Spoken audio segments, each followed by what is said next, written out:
What's up, old school fans, OSMT fans, Bottom Dead Center fans? It's your boy Kyle back for the final episode of Bottom Dead Center for Season 1. Do not adjust your screen.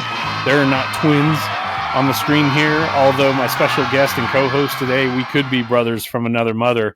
Want to welcome my good friend Justin Moessinger. Sorry, I thought I was going to mess up your last name, not your first name. I'm not caffeinated enough this morning. Yeah. So Justin, how the hell are you, man? Thanks for being on BDC this morning. Thanks for having me. I'm pretty good. Just hanging out. Quiet Saturday here at home. The girlfriend's sleeping. Kid's in his room, hanging out. Just hanging. Nice. I handed both of my girls chargers for their tablet and their phone. It's like, hang out in your room for a bit. Dad's got one more round of this craziness to do, and then we'll take a couple months off. But so I want to get to your story here in a little bit, but going to kind of get back to what I just said. So yes, this is the final episode of BDC for Season 1. And you're probably wondering why we have a special guest host and where's Looker and where's Frank at? Well, let me tell you, it's been a week for those guys more than it has for me. I've certainly had a week, but mine was expected and went according to plan, despite how busy it was. Looker was fighting with some serious technical issues in real life, trying to help his folks out with, he told me it was a garage door from like 1909, and it had a sudden catastrophic failure literally minutes before we were supposed to record earlier this week. So he twirled his mustache, curled it up, put on some old-timey overalls and a paperboy cap, and went to work on a 120-year-old garage door. So I'm sure he had fun with that. He's now in Mansfield, Ohio for the Monster Truck Throwdown event there. Family from there. Yeah, and I've done shows at Mansfield plenty of times. In fact, we reviewed the 1990 Mansfield Thunder Nationals on OSMT and BDC earlier this year. So they're looking for two big shows today in Mansfield. So that'll be pretty awesome. Rap Attack is back, so I'm pretty excited for that. The world's favorite monster truck overbite returns to the Richland County Fairground. All right, yeah, I'll stop. So Looker's out there, and then is that your best Jan Gabriel? Yeah, no, I don't know about that. Mine's sort of like a fat Jan Gabriel after 3 cigarettes and a 6-pack of beer. But hey, you guys, come on over to the Soldier Field for the Monster Truck Show. It's more Claude Atkins than it is. Yes, yeah. I need to be Claude Atkins, not Akins. You know what I'm saying? That's where I'm at. So yeah, that's right. Yeah. And then Frank is thankfully safe and sound, I presume, in Chicago for Hot Wheels Monster Trucks Live. They had they throwed the hog's head out of the back of the semi truck on the way. So I don't know if any of you kids out there have ever broke down in a semi on the road, but you can't find a hog's head just laying around anywhere. And then trying to get it throwed in time to get your ass to Chicago doesn't really work. So I believe the good folks at Penske Truck Rental came through for him, and they probably were a day cabinet from, I think they broke down in Hagerstown, matter of fact, and had to haul ass to Chicago. So all of that happened around Wednesday, Thursday when we were trying to record. And we have a special guest who I won't reveal their name yet until we can get them on the show to surprise you guys. But he had some kind of a week, I gather, as well, too. So, we didn't have any alien invasions this week, and Yellowstone's super volcano didn't go off. So, you know what? We'll call it a draw. We'll say the week was all right. So I reached out to my buddy Justin last night, and I was like, dude, we can't send BDC off with just a, hey, everything broke down and we can't do a last episode. That was going to be kind of sad. So I bring my buddy Justin on here. He was nice enough to kind of jump on short notice. And so I guess let's start, Justin, real quick before we get into news, weather, and sports. Just introduce yourself a little bit to everybody out there. Where are you calling in from today? And how talk about how you and I have been working together with monster truck stuff, with Bigfoot HIstory stuff, which we'll get into that super deep later. But just give us the overview so everybody knows a little about our special host today. Well, so I am calling from Clearwater, Florida. First time caller, first time podcast, all that kind of cool shit. Yeah. But so yeah, like I said, we've been working together now since, God, when was that? Like that was late last year. At least it feels like it's been already at least a year. No, the past 6 months, going into 7. Because they said that post on Facebook is where we really connected with the LA Sports Arena. Yeah, it was And a then, man seeking man with information on the LA Sports Arena. because I thought it was Daytona because of Daytona towing, which it's kind of like a Miami, Oklahoma, where it's Yeah. nowhere near Daytona. Yeah. But yeah, So what we're talking about here for the folks at home, and I'll drop some of the pictures in, but we found there's pictures and video out there of Bigfoot going through a mud pit and crushing some cars. I think some of the pictures are on the Bigfoot trading cards even. And everyone thought that's where I found the Daytona towing. Yeah. So the general assumption has been that it was just like the Daytona Ocean Center or whatever that venue at Daytona Beach is called. But as I was researching, so this all goes back to when we were doing the Jim Oldacre Thunder and Smoke biography last summer. And Jim Oldacre told us the story that we covered in his biography about him meeting Bob Chandler for the first time at the LA Sports Arena in 1984, striking up a conversation with Bob, hitting it off. Sorry, I have too much coffee this morning. I'm topped off. And so Bob says, well, hey, why don't you jump in the passenger seat and ride over the cars with me? So as I'm like, holy shit, that is a big deal. I'm trying to find pictures of what could have been Bigfoot One going over the cars at the LA Sports Arena with Jim Oldacre riding in it. I'm looking at pictures that I'm like, that's definitely the LA Sports Arena. It's a pretty iconic, distinguishable looking venue. It was not a one size fits all sort of, cookie cutter venue. You sort of had a, almost like a trade show, open configuration under the main grandstands, and there's pillars, a pretty distinctive sort of like ocean bluish teal paint on everything. And so I was like, okay, my brain is telling me this is the LA Sports Arena. Jim Oldacre is telling me, yep, that's the LA Sports Arena. All my video tells me that's the LA Sports Arena. The crush cars say Daytona Towing on them. What the hell? That ocean blue says Daytona. Yes. So now we're like, what side of the freaking country are we on? And so I think to what you were saying, Justin, I'd kind of thrown something out on one of the Facebook groups, like, does anybody know what the fuck's going on here, basically?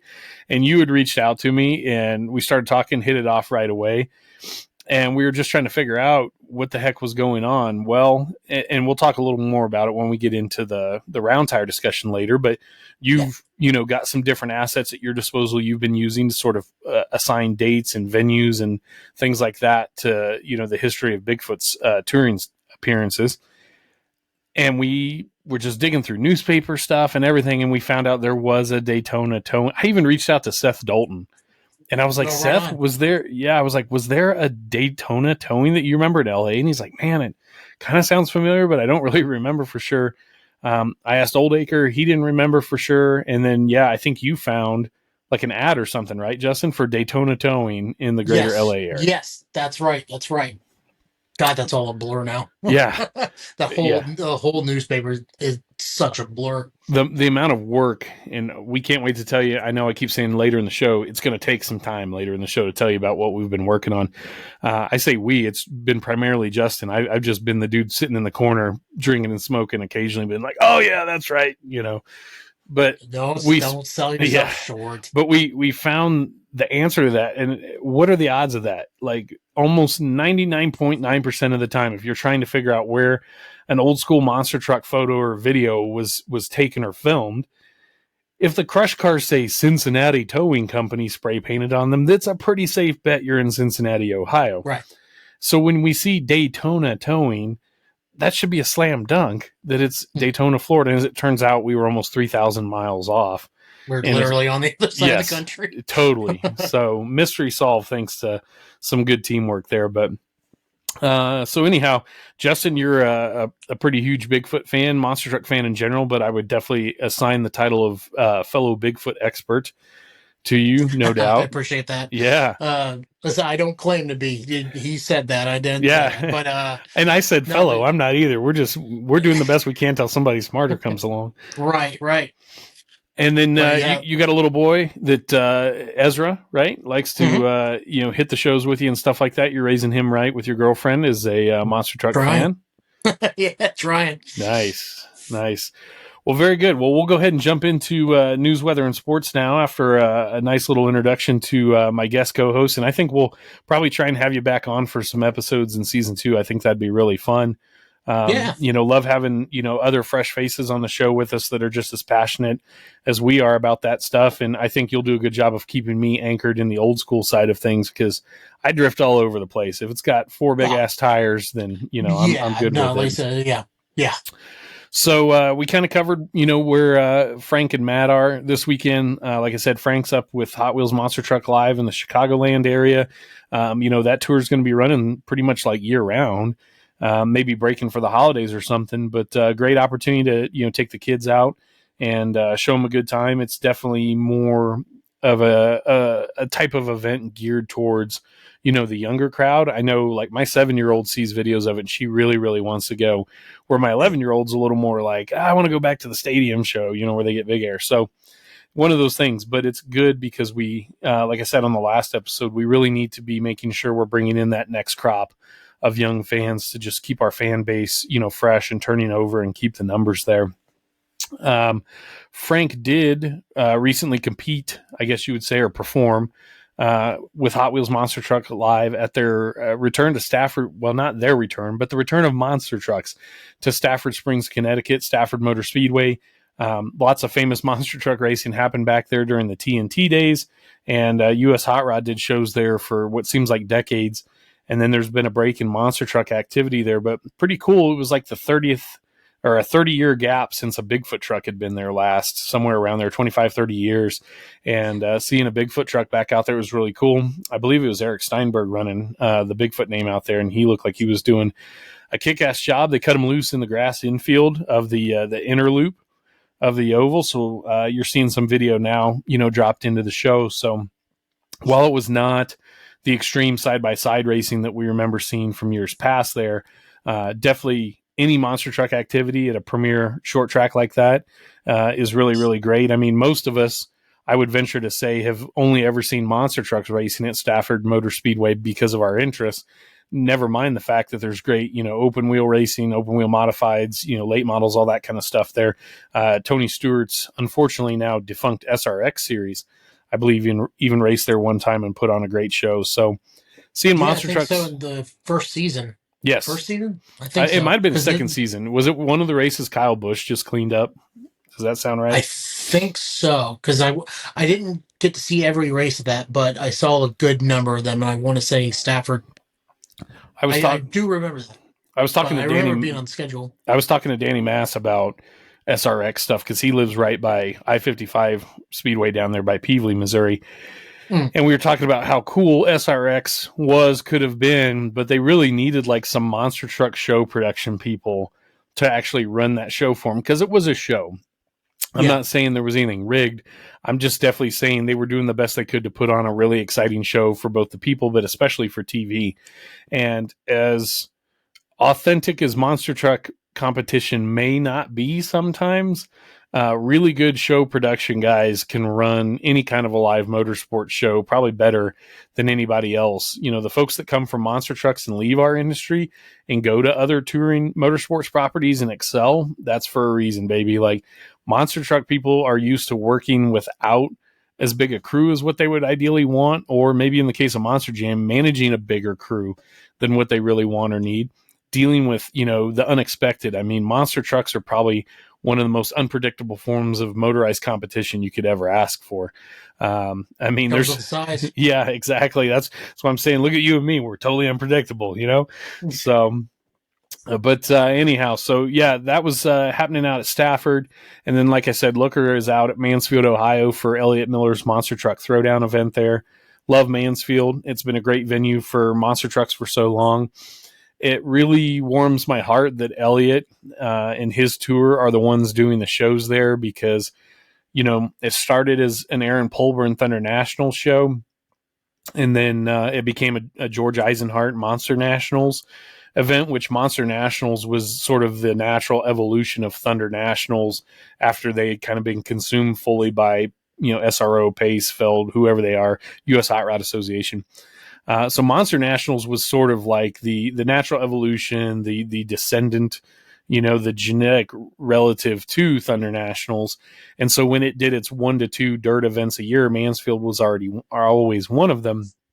And with Jeff and Jocelyn Perrin, especially running the Monster National shows for so many years, and Thunder Nationals, Mansfield is really kind of familiar stomping ground from Elliott since he was a real young buck. So the fact that his tour is the ones doing the show there now, I think that's pretty awesome. And Elliott believes in crush cars. And as we've documented on past episodes, Matt Looker believes in being an asshole when he builds ramps. So I'm pretty sure we're going to see some kick-ass footage come out of Mansfield. And we'll have to talk to those guys about it when we come back in season 2. So, so that kind of talks about where those guys are at. Myself, as far as anything new going on, it's summertime in the beer business. That's all there is to say about that. Busy, busy, busy, and I love it. It pays the bills. It keeps my weeks flowing by really, really quick. Not a lot of time for monster trucks or other things like that, but looking forward to taking our little bottom dead center summer break here. We're going to give ourselves July and August off to just kind of recharge our creative batteries, but also get through some of our, busiest season. July for me is the busiest season or busiest month of the year. Yeah, I can imagine. It is. We've talked about it on the show before. We have Cheyenne Frontier Days here in the city that I live in, but of course my company services other cities in Wyoming, and rodeo is a really big thing out here. I mean, where I'm from in the Midwest, tractor pulling sort of supplants what would be rodeos out here. So think of Cheyenne Frontier Days as like the Bowling Green, or the Farm Machinery Show in Louisville. That's like the Bowling Green of rodeo stuff out here. So keeps me busy. It's easy for me to stay on task because I don't get distracted by country music or by rodeos at all. So it's hard work, but it's really easy for me because I just, if it was tractor pulling, I would be fired on the first day. They'd be like, Kyle, where are you at? We need you for XYZ. This isn't getting done. I'd be like, man, the modifieds, there's 8 engines on the goddamn track right now. Like this old boy's got 2 turbines on this thing. I ain't gonna go deliver kegs. So yeah, definitely easier for me to stay on task. But something that I thought was kind of cool I learned last year, obviously I worked for a Coors affiliated wholesaler. I'm our marketing and brand manager, but I'm hands-on when we have Frontier Days and other events going on. We're monster truck people, right? So we thrive in live event situations. So that's kind of a fun thing for me. But I got to interact with Coors Corporate, their marketing gal that handles their rodeo program. And she, I mentioned her name to Seth Dalton last year. I was like, yeah, I deal with so-and-so at Coors, and he's like, oh, I know her from my rodeo days. I was like, no way. So when I was talking to Donna last year, I was like, hey, by the way, a guy named Seth Dalton out in California says hi to you. And she's like, I haven't heard that name. How the hell do you know Seth Dalton? And then when I told her it had nothing to do with rodeos, there was some explaining needing done. So I think 3 cans of Coors and a bunch of explaining later, I got her up to speed on what the hell's going on with 4-wheel rodeo. Nice. So, but anyhow, looking forward to taking a little time off. That'll be nice. Bottom Dead Center has been a great hit. We appreciate it. Everybody out there that watches, listens, and supports us. We know we're long-winded, but we're trying to give you the free equivalent of a shitty monster truck 2-hour sports block on ESPN. They'd put us on like ESPN 9. You know what I mean? Like we're not fit for big ESPN, but that's okay. So, so we talked a little bit about what's going on in monster trucks right now. We kind of reviewed Stafford. Looker was up in Onaway, Michigan recently, and Elliott and Matt sent us some pretty interesting footage from their show up there. It seems that the great Army Armstrong actually did some coverage for him here, which is pretty impressive. Let's give it a go here. Monster truck drag race, and we got Kerry out of the fine country of Canada, Maple Leaf territory, taking on Elliott Miller from right here in the Wolverine state of Michigan by way of South Korea. Look at this Miller putting it on him in the first round. Elliott Miller in the bush. It's great to hear Army on the call. Parts of Anson. Now we got some kind of a green and black truck that's not Gravedigger racing what appears to be the polar bear from the icing machine, Gary Lee, and she's taking it to the winner's circle. Can't advance it right. And look at this. We got a late model here, Little Miss Dangerous, got some work done on her. Often we got the Falvey kid here in the heavy hitter. What is that, puppy puncher? I'm not sure, but he takes it down. Swing on both fists. We're coming on down to the semifinals. Miller gets him out of the hole. drills the green and black wrecker machine, not called Gravedigger, full throttle sideways, on the way over at Onaway Speedway, but Miller So lucky it was muddy. advances by way of Ooh, 200 yeah. pounds of mud in that right rear. Oh, we got donuts in the shutdown. Fun. There we go. We got the polar bear racing here against his late model Ford. Early model, but they're contact in the air. It's like Brass and Schaefer and Bloomsburg, but they're keeping it shut down. And Fowler gets one. We got finals here right now. Kid out of South Korea by way of Michigan, Elliott Miller. Another kid out of the state of Michigan, but I'm not sure of his full backstory, but Elliott Miller wins it in the Frontier Truck Parts. Bush Hog. Bringing it right Army in the likes the shutdown bush hog. area, Gary Lee. We're going to get back to you up in the booth. I'm going to make my way down there. Just look at the replay. Miller completely sideways, lays it in there. Look at 2 handfuls. What are you driving in vans there, Elliot? They're Jeez. just hanging on to her. If he had 3 hands, he'd use them, Gary Lee. Look at this mid-air contact. We got contact from top. Oh man, too much. Ridiculous. I think it's pretty obvious that wasn't the real Army Armstrong, and I think it was pretty obvious that that was a special request from possibly the people behind that video. I don't know. I'm not taking blame or credit for any of that. Oh man, I could have a whole episode. Huh? Where's Army from? Owensboro, Kentucky, I believe. Yeah. Let's see. So I listened to the podcast of the famous wrestling manager Jim Cornette, and he's from Louisville. Oh yeah. So they both are so full of those Southernisms that Yeah. are like, man, that boy ain't worth two spits in a bucket of milk. Yeah. He ain't worth Yeah. like that kind of shit. There's that like sort of like amateur comedian guy on Instagram that does like the grandpa sayings or whatever. I think his name's like Justin Stagner. But you could have stuff like that with Army Armstrong, you know what I mean? Like, right. What are you supposed to think as a kid when the guy on the TV broadcast was like, close all accounts and horseshoes and hand grenades? And I'm like, what does that even mean? Like, I didn't even know horseshoes was a game you could play. And I guess it counts in hand grenades due to the blast pattern, but holy shit, man, what a weird reference to throw out to all the kids watching Trucks and Tractor Power. He was always one that accentuated like the big Ford Bigfoot. Yeah. Army's fun. What I loved about Army is he knew his geography. Kid out of South Carolina, kid out of the blah, blah, blah state of Michigan, the Wolverine state. He knew all like the state mottos, state mascots, geography. And one of my favorite things, let's be real. We all know in monster trucks, there's very few times that anybody at a major auto manufacturer has really cared about what was happening in that moment. I mean, yes, Ford threw money at Bigfoot, Dodge threw money at Fred or the Halls.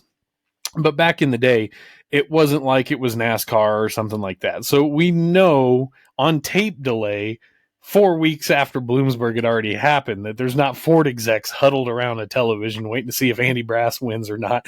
But, the Ford people are up there in Dearborn watching this, like he's out here carrying the colors for the Chevrolet people. And I'm like, where are the Chevrolet people? I mean, if you mean the fans in the stands, I get that. You know what I mean? It could be the HPX Fasteners people stepped up to support this here no problem truck. All right. But he was, God love him for it. He was trying to sell us as real racing, and he did better than anyone else ever has. I'm going to share a funny story real quick about Army Armstrong. I got to announce one show with him, which is pretty incredible for me. And I'll try and find the picture and drop it in here. But I met Army in 1992 at Arrowhead Stadium in Kansas City. He was actually announcing for USA Motorsports, but he did some pieces to camera as well for the Bigfoot versus Snakebite video that they were producing at the time. And I'll try and find video of that, drop it in as well. But met Army, got his autograph, super nice guy. Obviously, I knew who he was from Trucks and Tractor Power and Tough Tracks and all that. So then 2008, I'm announcing a few shows for Richie Schaefer's Monster Truck Challenge. So Brian Manson, Ryan Sedner kind of doing the production, and myself, I was announcing Andrew Pellegrini, who's, an AV, very talented AV guy with Feld now. Andrew and I were driving around together in my car that whole summer doing shows. He was doing video stuff or production stuff. I'm announcing. So we did the first ever and maybe the only ever. I don't know if monster trucks have been back to Eldora, but we did Eldora Speedway in Ohio. Nice. Yeah, one of the, I mean, that's, where that $1 million, late model races, like that is sacred ground for dirt circle track racers. So we did the first ever monster truck event there. And I want to say Tony Stewart had just bought the place. It was around that time. But anyhow, they brought Army Armstrong in. Richie did, to announce, Richie Schaefer, obviously his family had roots with TNT back in the day. So he wanted some of that connection to the past, but then they put me in the tower in the infield to do the color commentary side, which is more what I'm better at. And so, Army be like, oh, yeah, we got a kid out of Virginia, Steve Sims. And I'm like, well, he's not quite a kid. He's owned his own stone business for 20 years, but all right. He's taking on this kid out of Michigan, Carl Van Horn, the Mopar Magic. And I'm pretty sure he referred to Carl Van Horn and Mopar Magic as Gary Wiggins at least once, which was music to my ears. You know what I mean? Mm-hmm. Like, I don't, I want to hear Dale Earnhardt number 3, not Austin Dillon, but that's a dig on Austin, not on Carl. But anyhow, so Army's announcing he was in his own world, though, dude. Like, he was 100% Army flow, and the show was just going to do what the show did, and Army was going to call what he wanted to call. And two things that just, I almost died laughing during the show. Somebody had come to the show, a man, and his wife went into labor while they were at the show. The wife was not there. She was like at the hospital or the house or something. But old boy was in the stands, with his kids or whoever watching the show. And his old lady goes into labor and they couldn't get a hold of him. Now it's 2008. Maybe old boy didn't have a cell phone on him or anything. Somebody thought to call the facility and ask for an announcement. Hey, if John Smith is here, John, your wife needs you to get on down to county hospital. She's going into labor. Y'all having a kid this evening, So then, like, John stands up, and I'm like, oh, there he is, Army. Like, let's give him a round of applause. They're having a kid. Oh, yeah, cheer for him. Go to your left, sir. Left upstairs, like. Get out of his way. Yeah, so I don't even know if anything was happening on track. I can't remember. I mean, it could have been a full tilt boogaloo old fashioned slapper contest between this bounty hunter truck out of state of Kansas and whoever else. And instead, he's like, John, upstairs to your left, John, watch out for the concessionaire. There you go. All right, ladies and gentlemen, John's gonna go have themselves a baby tonight. All right. So then that was an amazing call. And then as the night's winding down, we got freestyle going on. And in the back corner, so I guess it would have been turn 3 of area of the infield, the guys had built a freestyle jump, just a big ass dirt ramp with like the 3 cars laid into the face you would hit, like Monster Jam was building at the time. And it was really dark back there. And I guess nobody had went back and looked at just how steep it was. So Carl went back in Mopar Magic and spun around and lined up for that sucker and just hit it. And at the time, Monster Jam was building those to where they sent you out a little bit more than just like moonshot. Then up, yeah. Yeah. So Carl goes back, grabs a foot full of throttle and is heading for that thing. And I'm like in the tower in the infield ready to announce, like, Carl Van Horn's lined up for the, and Army's up there, hey, as you're making your way out tonight, please make sure that you're putting all your trash and recycling in designated receptacles. Like, he's literally trying to give a good PSA to people to not leave the racetrack a mess, which I 1,000% support. But meanwhile, Carl Van Horn, blah, blah, blah, blah, blah, like moonshotted that thing, clearly had no idea the lip on that ram, ends up like nosing it in. I want to say he wadded up the whole front end underneath the truck, 4-link bar and everything. And I'm trying to explain, the entire 4-link bar is folded up under the truck. Army's like, make sure you, get your trash receptacles. And look at that, Gary Wiggins and Mopar Magic taking a rough one out in the infield, So I granted, this was a long time ago. My memory could be a touch fuzzy, but, it's one of Brian Manson and Ryan Seddon and I's favorite memories of all time is Carl Van Horn in low Earth orbit while Army's telling people to put their trash in a designated receptacle. So that's really interesting, actually, because as just a fan who just growing up watching it and stuff, so after Truck and Tractor Power, so that, of course, that was like the Penda series. I would say, like, sorry if I'm trying to. No, you're right. The wheels in the head. You're trying to figure out where Army went next. Yeah, because hearing Army call freestyle, you know what Yeah. I'm saying? Like that's rare in and of itself because his kind of era, the classic Army Armstrong that we know is from TNT and then into Pendo with the truck and tractor Yeah. power and all that kind of stuff. And then yeah, so by the time freestyle really became a thing in what, like the late 90s, Yeah. uh yeah, It was definitely odd. And he was, when I say he was out of touch with the sport, I don't mean that in any kind of a rude way. I mean, names like Mopar Magic were always Gary Wiggins, right? And who's the yeah, Stone Crusher? What is this? And Bounty Hunter? I mean, I don't think he'd been actively doing any monster truck stuff for a lot of years. It was almost like popping out of retirement for him to come yeah. announce that event. The last time Just that I remember Army calling a race where I was at was Pro MT races in like 2002. Like when I was in Phoenix, I got to meet him again, right? I met him in 92, then I met him in 2002. So 10 years later, now I'm 18 and doing the MTRA newsletter and trying to get a job in the business. And, I remember talking to Army and asking what happened to Richard Leak and what happened to this guy, and all that kind of stuff. And it was cool hearing him announce, but I remember him being pretty sharp too, but I wish he would have said something like, Mark Hall and the Ramnator out here going after those TNT Redman points. Like, just, I wanted a couple of those little old school faux pas to pop in because more than anything, I just want to hear him say those words. You know what I mean? Yeah. Like, Yeah. He's coming on him, Richard. Like, that's, those are great calls from back in the day. So, and I don't know, I think Army did some stuff again later on. I don't remember. There was some shows that like Bigfoot one in the 88 USA 1 truck went to make special appearances around 2012 or something. I don't know. They were kind of like throwback races. The Toughest Monster Truck Tour. Did they do some of that? Yeah. Yeah, they did it on Toughest Monster Truck Tour, like West Plains, Missouri, I believe it was. There was something Army was announcing around that time frame. It might not have been Toughest, but I know he had done something. But a golden voice, and he'll be missed. Yeah, whenever he's fully decided to put down the microphone, I don't know if he does anything. I'm sure he's done plenty of polling and circle track and stuff like that close to home. But he's a golden voice for us. I mean, I will tell you the fact for me, like of my stupid Forrest Gump story of being in monster trucks, getting to announce an event with Army Armstrong. Like the voice of Monster Truck Madness 1 and 2, Snake bites doing in the air or whatever. That's Boogie Van is on his tippy toes. Like those are. I would say honestly, because of course Mike Galloway, but like I said, my favorites have always been, of course, Army.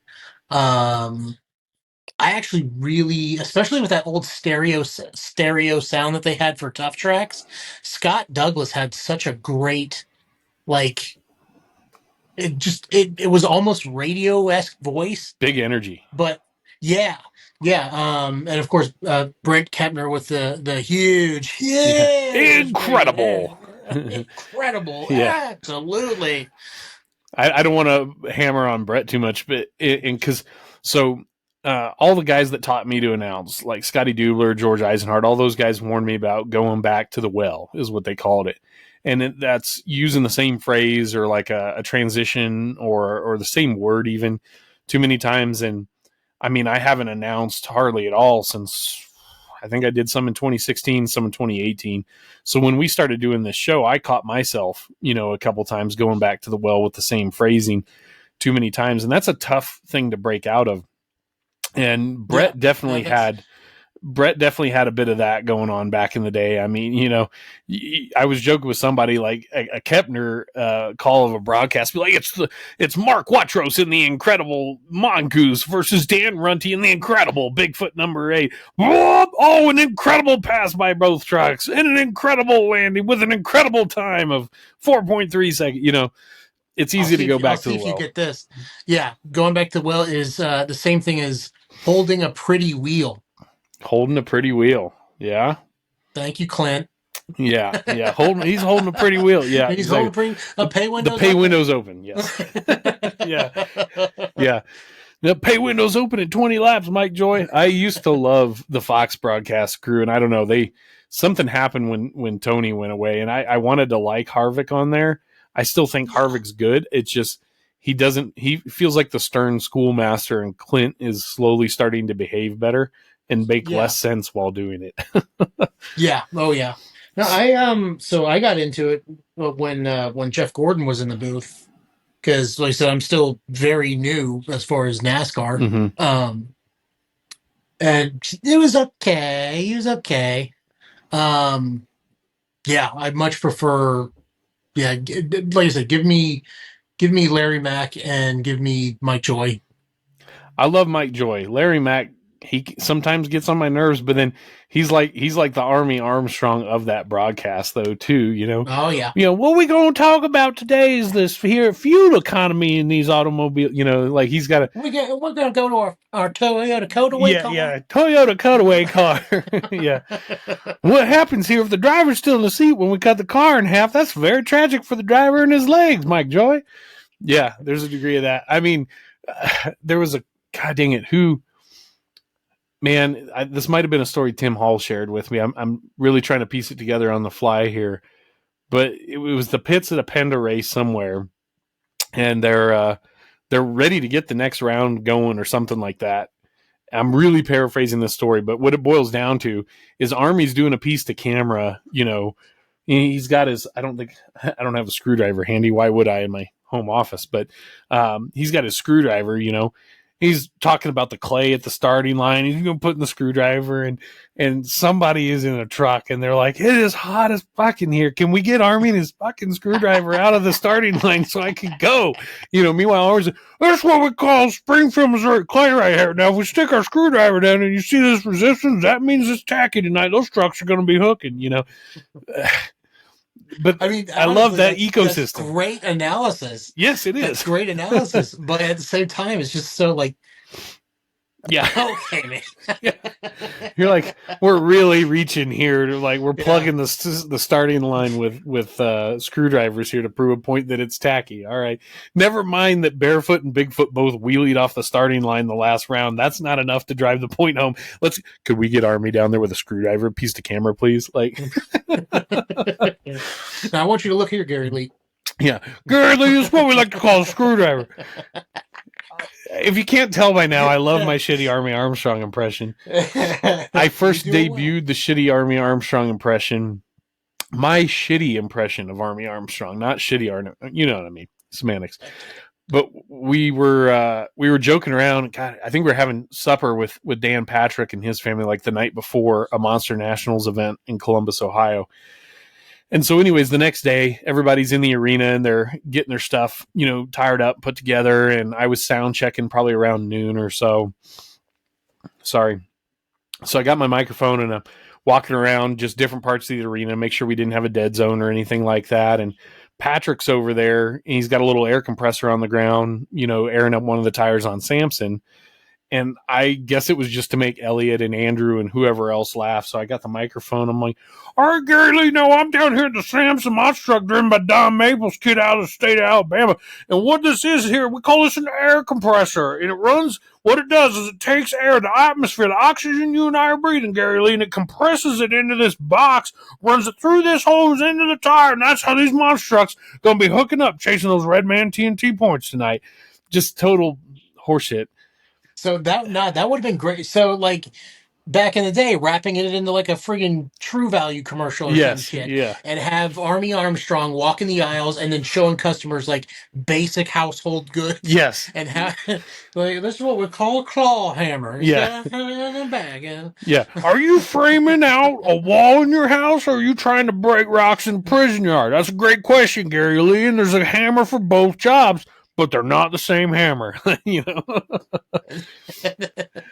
Oh my God. I can go off on the Army stuff for way too long. So how do I reel this one back in?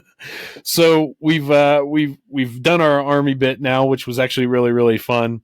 But now we're going to come to a long overdue section of the show here. We haven't done one for maybe a couple episodes now, but it is the legendary return of the bag from Dick's.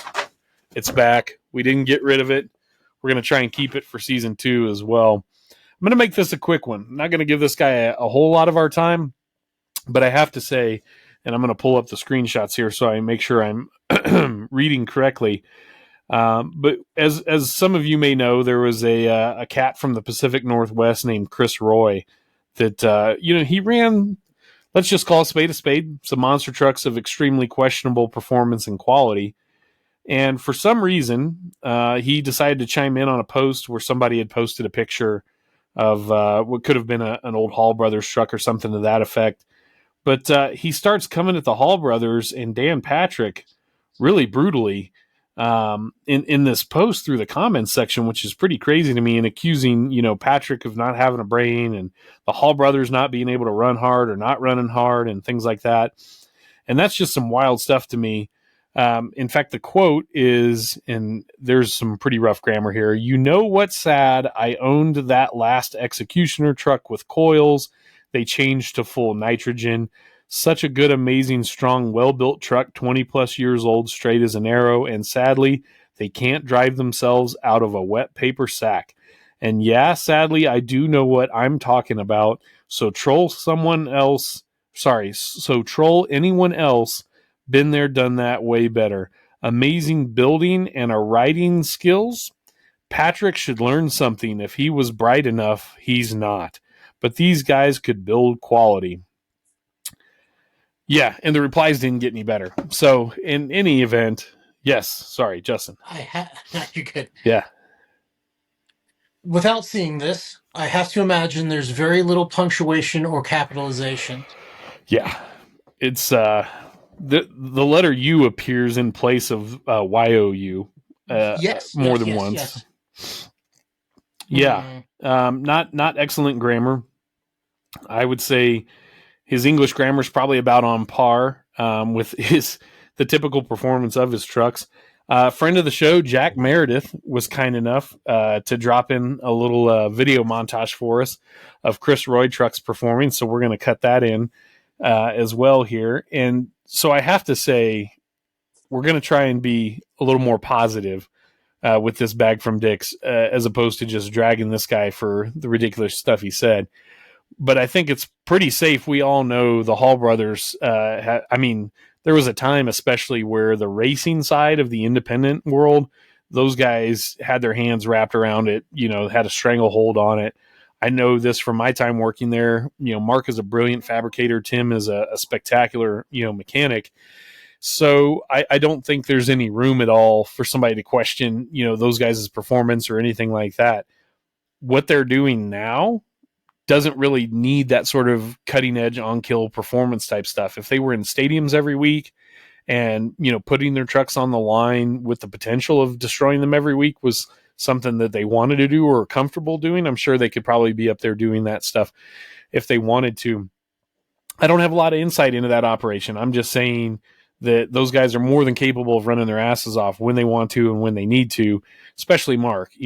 Mark, as he gets up there in age, is still an extremely talented driver.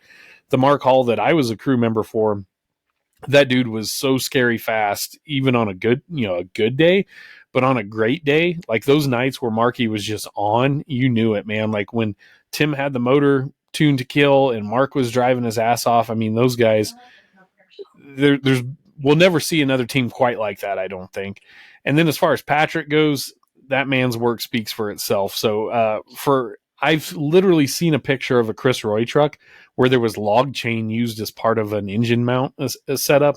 So I don't think you have any question or any grounds to question the fabricating ability of Dan Patrick and the people at PEI. So that's my submission for the final bag from Dick's of the season.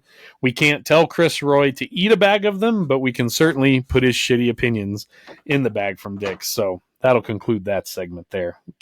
But thank you again to Jack Meredith for the highlight reel that we've been playing in the background of the Chris Roy mobiles out there doing their thing. So sorry, not sorry. Shots fired. Say what you want, dude. You don't drag on the Halls and Patrick. That's just some shit is firmly illegal on this show, and that stuff's illegal. I will say, one of the loudest trucks. Goddamn.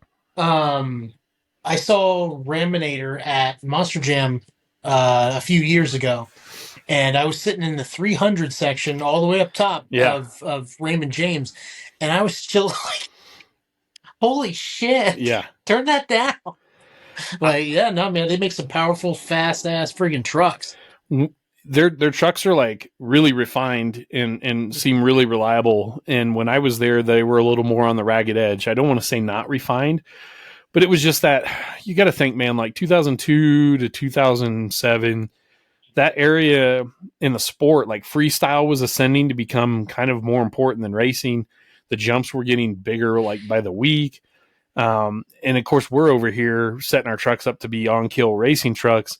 And the aftermarket, so to speak, parts for like F106s and Clark Planetaries and shit, that stuff wasn't there like it is now and has been for a while. So, I mean, we were breaking factory spindles and factory third members and factory axle shafts quite a lot. These are old used truck parts, you know, and we're putting 2,000 horsepower to them, a real ass legitimate 2,000 horsepower from those Hemis. And the Halls at the time were running Lenco transmissions with clutches. So once that clutch fully locks up, you literally have one-to-one power transfer from the engine to the transfer case. I mean, there's basically no parasitic loss at that point until you get to the transfer case. So the likelihood that you're putting, you know, 300, 400, 500 more horsepower to the rear ends on their trucks than most anyone else was doing, it was probably pretty real. And it was hard on parts. So we're, you know, I remember when Tim finally got us some axle shafts made from like 300M, you know, steel or whatever, like some exotic heavy duty stuff. And then we quit breaking axle shafts. And then we came up with better, you know, U-joint solutions for the knuckles and things like that. So those guys were pushing the limits of just what monster truck performance could be in a racing sense. And we broke a lot of stuff back then. I worked on a lot. That's why I still don't like working on broken stuff, is because I worked on so much broken stuff there, you know?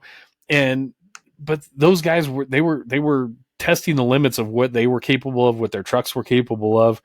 I think that stuff's awesome. It was probably overkill sometimes, you know, at the time.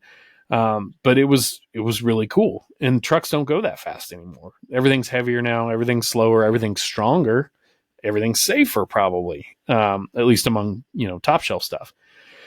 So for a guy like Chris Roy, that his shit smokes like a freight train more than it runs like a good freight train. I mean, say what you want about those guys, but it doesn't matter if I agree with the Halls or Patrick on something or disagree with them on something. I'm definitely going to have their back in the sense that their accomplishments, you know, are pretty untouchable in my opinion. So, all right, let's get to a quick round tire part 1 before we take our intermission.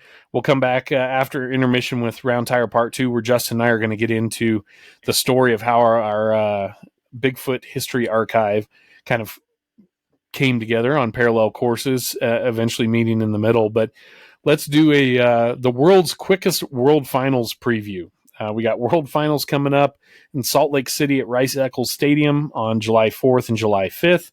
Want to thank the nice folks at Monster Jam for putting World Finals on one of the most expensive and busiest holiday travel weekends.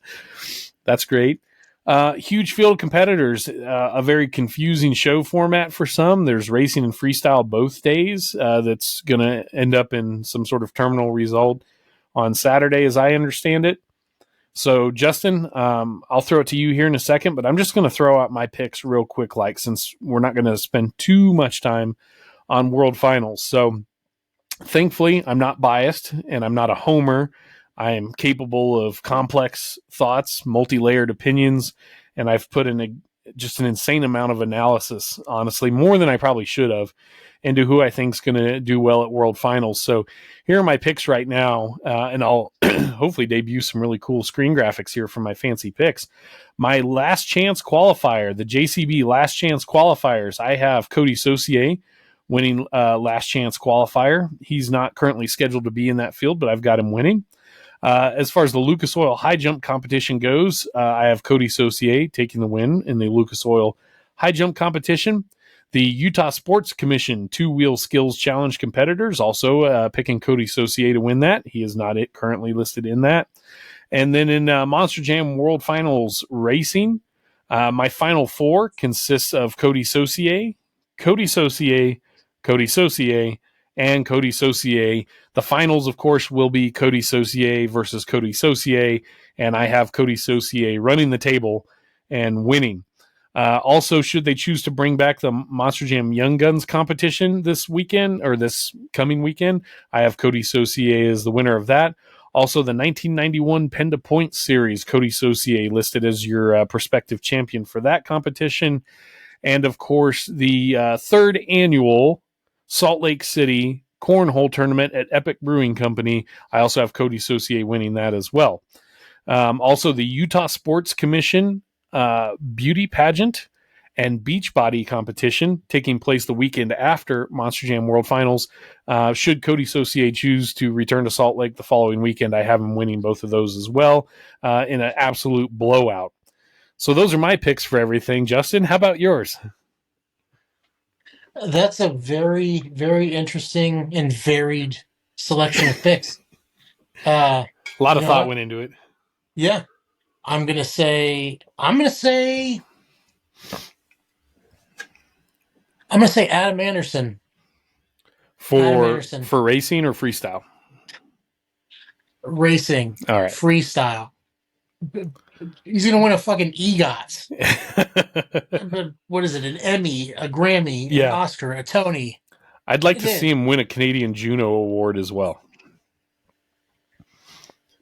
Let's do it. Got that Anderson blood, man. That's right. Winners. I think in all reality, I think Adam and Ryan are both like if I just had to pick a true Final Four that could probably happen in racing, I think Adam and Ryan both have a ton of potential to be in there. I think Tyler Menninga is still pretty damn unstoppable. The only thing that's hindering my boy Cody is they keep him in arenas more than they let him loose in the stadiums. And Cody is no stranger to winning in stadiums, and I'm not shortchanging him there at all. I'm saying I wish he'd have had a handful of really nice stadium shows to maybe just warm up a bit more, heading into this one. But Cody is smooth. He's very analytical and confident with his driving. I would call, what's the word I'd like to use to describe his driving? It's very rare that I'm at a loss for words, but he's very specific with the moves he's making on track while he's calculating. Yeah, calculated. Just he makes decisions and he commits to them. There's not a lot of hesitation with Cody when he's driving, and there doesn't have to be because, like I said, he's pretty smooth. I mean, if that guy would have been a driver in the 80s, then we'd probably be worshiping him next to Jim Kramer in terms of on-track performance. So deliberate is the word I was looking for. He's just a very deliberate driver. There's not hesitations. He runs pretty consistent lines around the turns. He doesn't seem to let things, phase him too much in the moment. So, we'll see what happens. But I think if you have to call out, I don't want to necessarily say a dark horse because it's probably disrespectful, but any of the guys from Team Throttle Monster, like Dalton Widener and Jurassic Attack, he's qualified into the main field. Those guys are used to running in that area. So at Salt Lake City, we're at altitude, right? Just like I am here in Cheyenne. So when you're at altitude, you're trying to cram as much air into the motor as you can to make as much power as you can.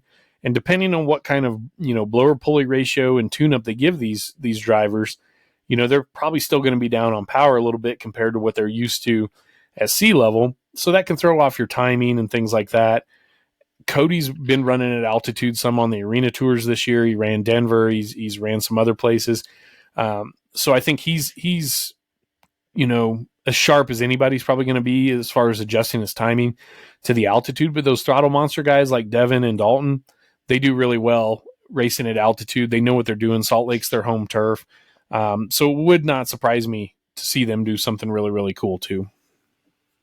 Right on. Cool. Well, that's going to wrap it up for our Monster Jam World Finals predictions. Once again, Adam Anderson and Cody Saucier are just going to win everything. Just dominate. Do it. That's fine. Case of beer to both of the winners on me if it's any of our picks. So, all right. Well, we're going to take a quick intermission break here on Bottom Dead Center, and we'll be back to you for the second half of the show, the main round tire discussion. We're going to talk the Bigfoot HIstory Archive, a really cool little Area 51 top secret project we've been working on for a while. And I'm sure we'll have more old school anecdotes, laughs, and other fun things coming up. So we'll be back right after this.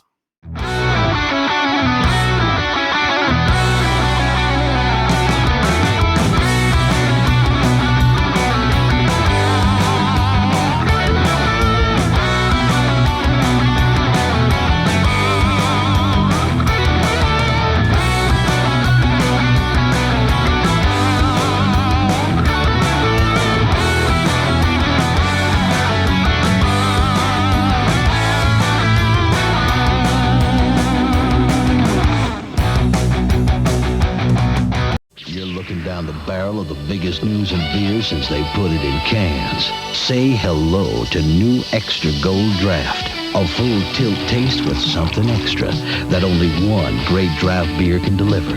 If you like to drink beer, I mean really like to drink beer, this one's gonna turn your head around. The name is Extra Gold Draft.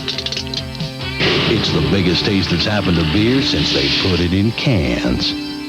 Monster Truck fans, this is the video you've been waiting for. This is Bigfoot, king of the monster truck. 60 minutes of non-stop monster truck action that will blow you away. It's all new, brand new. You'll see it all from car-crushing heroics to dangerous monster truck rollovers, heart-pounding wheel stands, monster truck drag racing, hill climb, music videos, and Bigfoot deep in the mud. Witness the first car crush ever and ride in the cab with Bigfoot as he pours on the power, plus much, much more. Nothing stops this giant muscle machine as he flies through the air, jumping cars and smashing everything in his way. This is the video that everyone's talking about. This is the ultimate in monster truck excitement. This is Bigfoot, king of the monster truck. This offer not available in stores, so order yours today. Have your charge card ready and call now 1-800-848-9000 to get your copy of Bigfoot, king of the monster trucks for $24.95 plus shipping and handling. Call now and get a Bigfoot cap free. Offer not available in stores, so call now 1-800-848-9000. It's incredible.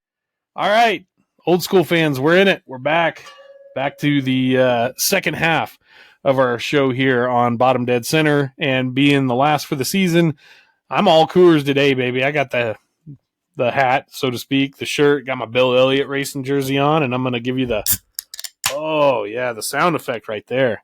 Gotta love the sound of a little Colorado Kool-Aid being opened up. Don't have to bootleg this shit to Texarkana anymore. It's available nationwide. What was that? Don't.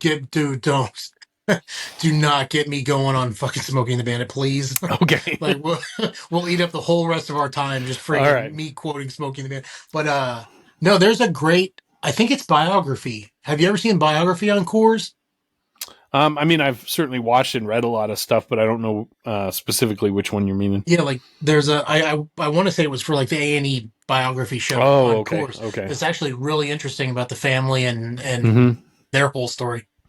If you're ever out in Denver, it's worth the 15-minute or so drive west to Golden to see the brewery. So if you've ever been to St. Louis and been to like the Budweiser brewery there, that is like this beautiful sort of industrial postcard time capsule of red brick and, you know, river rock. And it's just really, really cool. And I'm not an Anheuser-Busch guy, of course, but that spot's really cool. The Coors Brewery, on the other hand, feels like it should be a nuclear weapons assembly plant. Like, it's not very picturesque, honestly. And it's, as far as industrial breweries go, it's very outdated, kind of, I would say, compared to more modern brewing facilities. It's enigmatic. It's just completely unique. If you could ever take the tour there, especially like, you know, being in the business, I got the hard hat tour there.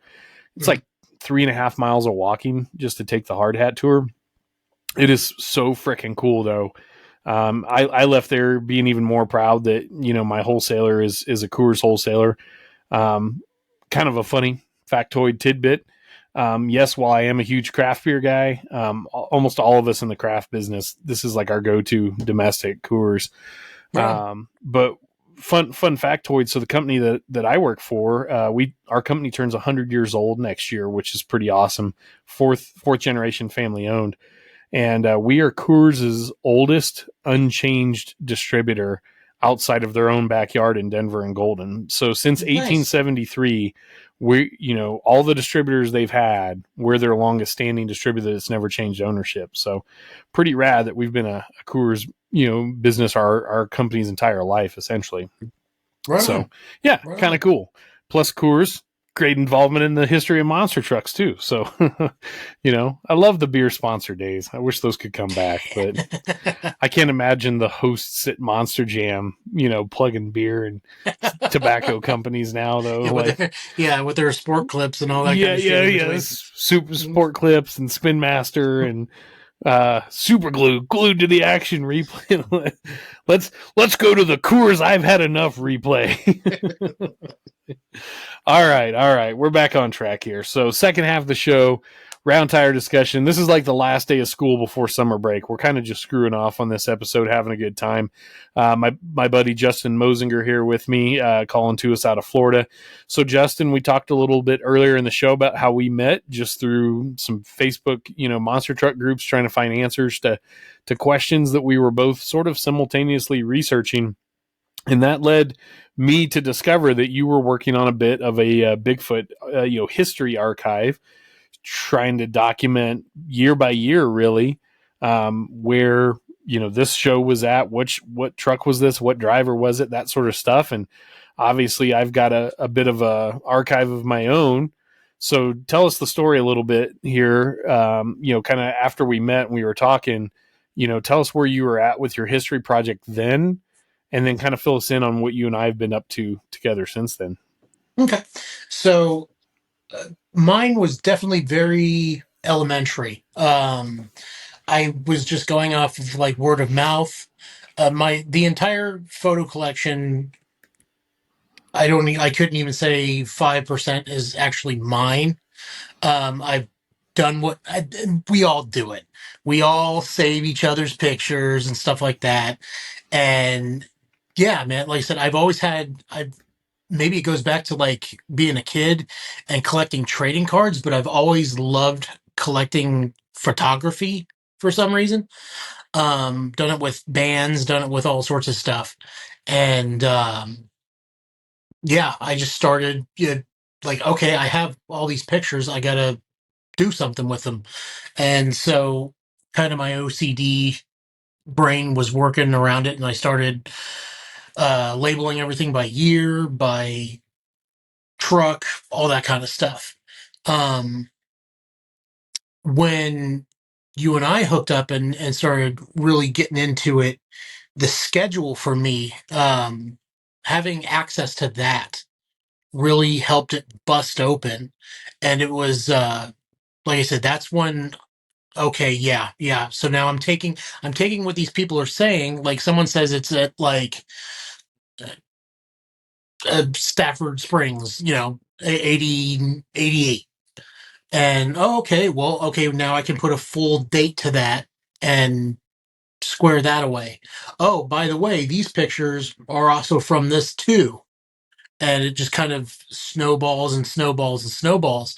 One of the really cool things that I did was, and I'm not trying to take credit, all you folks on the history of Bigfoot and true fans boards, but I found the flash attack pictures from the stands in a comment section of a Bigfoot 6 at Pontiac video. And to try to get in touch with the owner, couldn't find him. And then I messaged, Terry and Paul, and I was like, guys, we know what these are. This is it. We finally found them. And got to post them and everything like that on the boards, and then that snowballed into some other black and white pictures. The magazine, I can't remember the year. I want to say, but was it Pulling Power? I can't remember. But yeah, just kind of like I said, building and building and building, and this key unlocks this, and now you know where this is from. Now you know where that's from, and it's just gotten bigger and bigger and bigger. And it's from all over the internet. I said, if you've posted a picture of Bigfoot online, yeah, I've got it. But I am also very good at putting people's names with their pictures. I do believe in that. Like I said, I used to have everyone might know I used to have a Pinterest board when I was first getting back into monster trucks and things like that. And I was taking pictures and kind of just storing them there. And then I got into more of the detailed aspect of that and trying to put captions underneath everything. But I hadn't learned yet how important it is, not just for that kind of stuff, but also to give credit to the pictures. And I got checked by a few people, and I was like, you're right. These these aren't my pictures. Of course, I'm not pretending like they are, but at the same time, these are your pictures, and I'm just adding them to a collection. And so that helps with that as well. I think what you've been doing and everything you've been leading up to is it's vitally important because there's a lot of people out there collecting and collating, but maybe not organizing as thoroughly. And I think that's something where your attention to detail and mine are so similar. And then you've got this huge supply in attention to detail on the truck side of things. And while I might be detail oriented from time to time on the trucks, I try to be. People like yourself have even, I mean, just before we got on, we were talking about the size of the Bigfoot font on the nose of Bigfoot 4 and trying to establish what time frame, that was a thing on the truck. And those are little details that can make a huge difference when it comes to solving the mystery of where a particular photo was taken. And all that stuff's ultimately important. And like I say so frequently on this show, why do other motorsports get to document what they do so thoroughly, but we don't? And I get it. No one's getting paid to do this stuff, and it can be time consuming. It can even be frustrating sometimes. I know you and I literally hate walking away. I mean, we have a picture of Bigfoot 4 on 10-foot tires we were talking about, and we hate walking away from that project for even a minute, not having solved it, and we've gotten pretty good at, takes us about an hour maybe on most projects. Yeah. But I mean, we've used everything from, Google Street View archives to, old arena and speedway archival sites and Facebook groups. And I mean, I've used AI. Even though I have a love-hate with AI because it can be a useful tool, but to me, on the art side, AI art is not art. Right. I am one of those people. I used it for a cartoon of a hot dog on a bun yesterday at work, making a banner though for an account. Like, I was like, I'm not drawing a fucking hot dog today. AI, give me a hot dog. But there was that picture. Oh shit, where was that? I think it was Indy. That we had not too long ago. You gave it to me, and we thought it was Las Vegas. I think we thought it was like SEMA 79 or something. Oh yeah. And I ran it through ChatGPT just to see if it would even work, see if I'd even get a hit. And it came back like Indianapolis because it showed part of the picture, actually showed part of the stadium from the street. And we didn't pick up on that. Yep. And so, like just that extra set of eyeballs to really do it. Also, the newspaper archives that I've found have been unmeasurable as far as putting dates to places and things like that. And working through all of that kind of stuff and getting everything clipped up. Yeah. It's and where are we going with it, right? I can't speak for you. I don't have an answer for that. I don't even know how you present all of this publicly. Eventually, it's never going to be a completed project, which in a way can seem a little frustrating, but I think we're nearing a point of enough completion that we're sort of maybe the tip of the mountain's never going to be within our grasp, because hopefully there's always more coming. There's always something else coming to stay on top of her. There's old stuff that emerges we've never seen before. But I think, especially with the work that you've put in, we're at a level of completion now where truly the foundation of this project is totally framed out. And now we're just, furnishing the house, so to speak. I mean, I know all of my personal archives, I've hardly even been able to integrate yet into what you've got. So then there's another 2 terabytes of data or better probably that has to go into this stuff.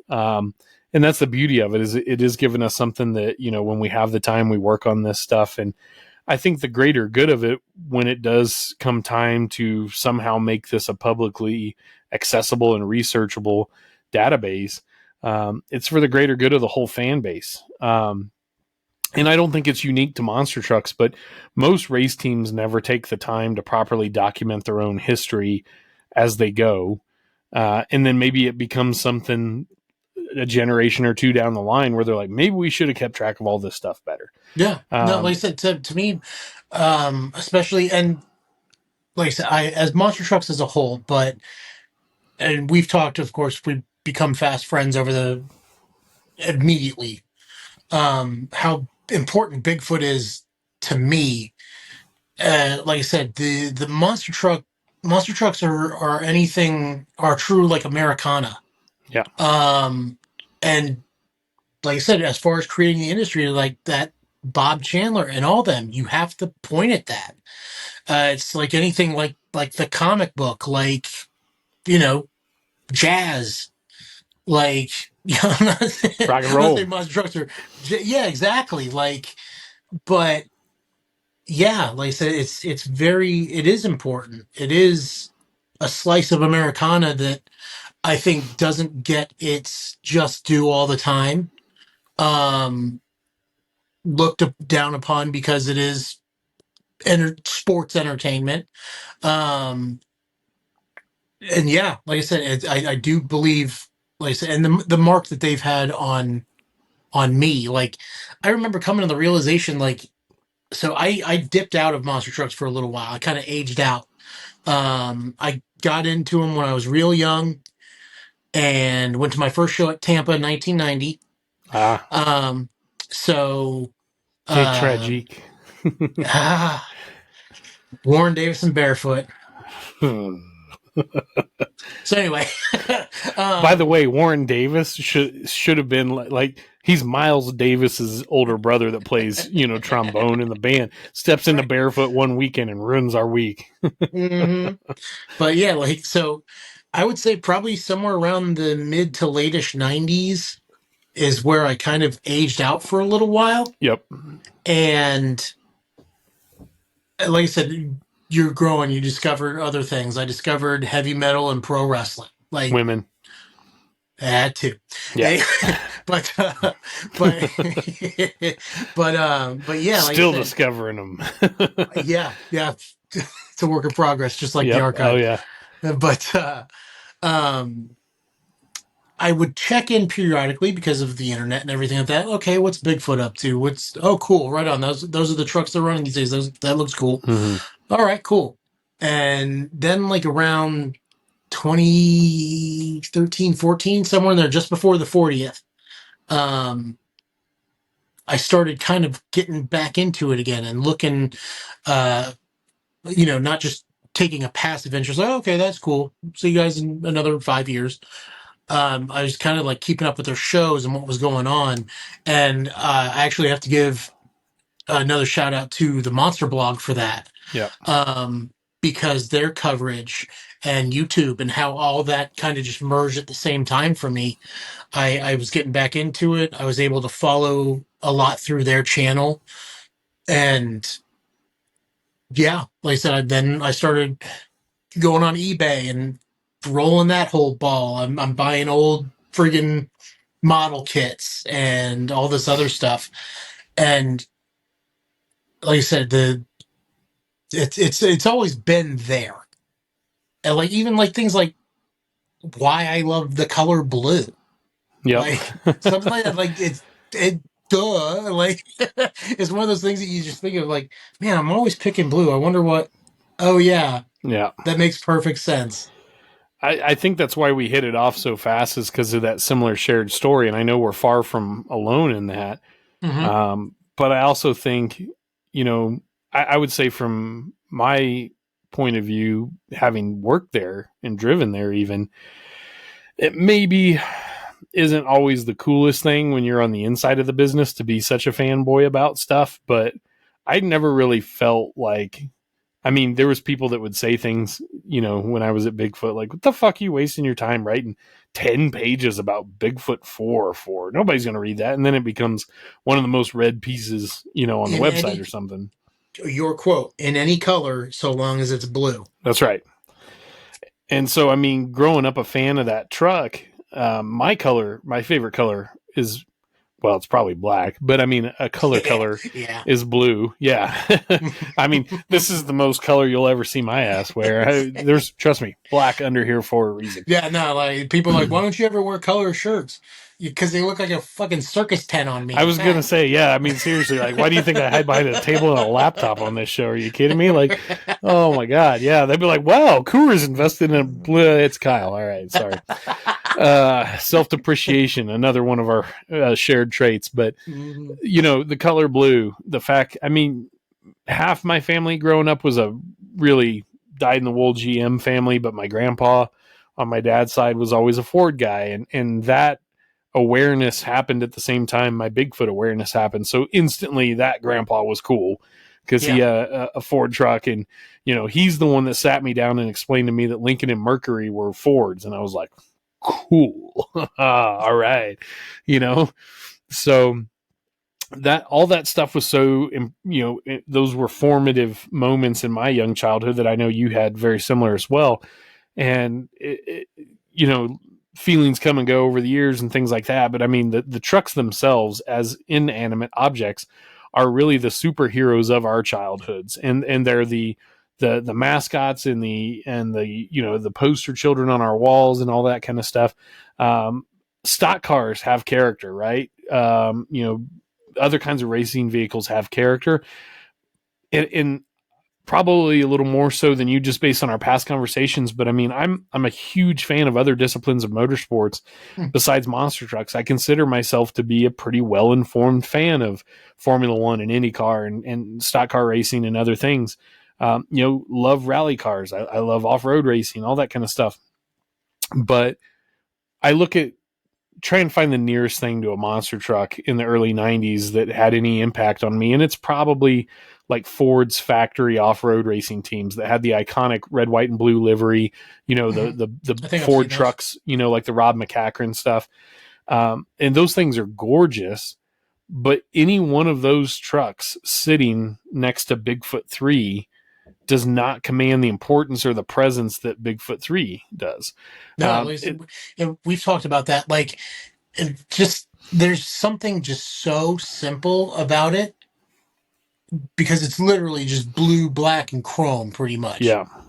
And there's just something so simple and elegant about it that, like, I'm sure, who knows how calculated that was by Bob, but yeah, like, it's not to mention, of course, like, that's the one thing I tell people too, because everyone knows me and knows how much I love Bigfoot and everything like that, and monster trucks. I gotta say, and monster trucks in general. Like I said, I'm still a fan of all the old school trucks. I love a lot of new school. We joked earlier about the thing. I think Son of a Digger is an awesome looking truck, and Ryan is an awesome driver. All sarcasm aside, like say, but there's just something about, like, I wish I could explain it. It's just that X factor. Like, why am I so drawn to a truck? Like, not necessarily even the driver. Yes, we'll get into that. But, but like the truck, like it's like a bug to a bug light. Yeah. Like when I saw one down in or over in Bradenton a few years ago, like, I had to, like, pry myself away from it. Like, I'm like, literally, like, okay, let's, you've taken 5,000 pictures. You've walked around this thing enough to make a fucking path around it. Yeah. Like, you laid a groove down around it. Yeah, come on. Okay, we gotta go now. It's fucking hot out here. Yeah. That's why we also wear black. No, I think, I mean, it stopped being this way at some point after the year 2000. I don't know exactly when. I don't think you could put a hard date on it. But like the individual monster truck itself, like the unit itself, excuse me, Coors burp incoming possibly. All right. The the truck itself became less important. But the further you go back in time, the more important the truck itself becomes. And that's kind of your point. And even my point too, like, you could have 3, off-road racing trucks that Rob McCachran drove. And I'm like, all 3 of those are really cool. But to me, they're just the chassis he drove. They're just the units that he drove. But Bigfoot 3 is Bigfoot 3, right? Bigfoot 1 is Bigfoot 1, or go to other trucks too. Nightlife is Nightlife, or No Problem's No Problem. Like, the truck was so much of just So I'm not a pro wrestling fan. That's one area where you and I really don't overlap. But I see like a classic monster truck that was important to us as kids. It's like Dusty Rhodes in mechanical form. It's that important. You know what I mean? Yeah. To where the drivers are important in their own special ways as well. But the driver's presence isn't the same as the truck. The truck has presence. The driver has pedigree, or the driver has accomplishments. Mm-hmm. But I mean, like, Bigfoot 4 is fucking Bigfoot 4, man. Like, that's one of the coolest things on four wheels ever built. You know, I referenced it in a past episode about the little reference on the back of my helmet to Bigfoot 4. I mean, I've always carried that, with me in the back of my mind and in my heart as a fan, that like, when I drove the number 4 chassis for the Hall brothers at some car crashes, that was the original one of the I guess it wasn't the original Rammunition. It was actually the original Raminator. It was the last Executioner. But I drove it with a Rammunition body on it. And I thought it was so cool that I was driving a monster truck that was assigned the number 4. It was the furthest thing from Bigfoot 4. From 4, yeah. But it was so freaking rad that I was driving something with, the number 4 on it. I wish they'd have still had the truck when I worked at Bigfoot, even if it was just a display truck, because that thing would have been like a pacifier or a binky to a 2-year-old for me. I would have, as much of a bastard of an old truck as that thing probably was to try and keep up with maintenance wise, and you couldn't do anything with it hardly. I would have paid them to let me take that sucker over cars. Like, I don't care how rough it's going to feel. Like, you got to tell me I've sent Bigfoot 4 over cars. That would be, I mean, so yeah, I get where you're coming from. It's a weird thing, kind of. I think Chris Ludwig that I worked with at Bigfoot would have probably been the only other person that I personally worked with there that I could have asked to explain it the same as what I can, because I think his feelings probably mirrored mine a lot. But there was sort of like a wall between your fandom and your job when you worked at Bigfoot. Like, if you had to handle number 1 or number 5, you were so intently focused on. Like, I drove Bigfoot 1 through the 4th of July parade in St. Louis once or twice. I did the Autometer parade for the Pumpkin Festival in Sycamore, Illinois a couple times. I've taken it to the International Monster Truck Hall of Fame Museum a couple times. And then I've done a bunch of summit. Like, I've gigged with Bigfoot 1 probably like 20, 25 times at least in my 5 years there. Probably more than that. I love that truck. That truck's super special to me because, of course, it's special to all of us. It's Bigfoot 1. When you're doing a job with it, you're not, at least for me, I'm not thinking like, holy shit, I'm driving Bigfoot 1. Like, that's actually asking. Yeah, you have to put it away. You're asking to like hurt or damage or get distracted or something if you're too worried about that. Right. So in the moment, you're just a professional doing your job, and this is a piece of equipment you're operating. And I think that mentality is the mentality that most people that have gone through the doors at Bigfoot had while they were there, or maybe still have, or whatever. And it's only when you're able to step away and re-indulge in that fan side of it that you start to think, holy shit, man, like, I've got to do some really cool stuff being with that truck, because that truck is so important. So we're kind of circling back to the history archive here. Where this becomes so important is for you as a lifelong fan. This is an analytical and sort of data driven pursuit that also has a huge amount of passion behind it.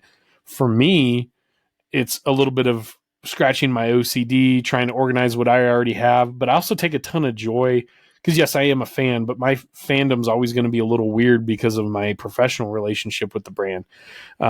So for me, seeing the absolute joy you get in doing this project, and I know it and I feel it and I see it, that excites me almost as much as you get stoked when you solve a mystery or fill a folder or create a new year or something, knowing I'm able to help you, in this pursuit. And then at some point in the future, what we're doing, I think, is going to be really, and I keep saying this is you've steamrolled this shit, man. Like, I'm just on the sidelines helping. No.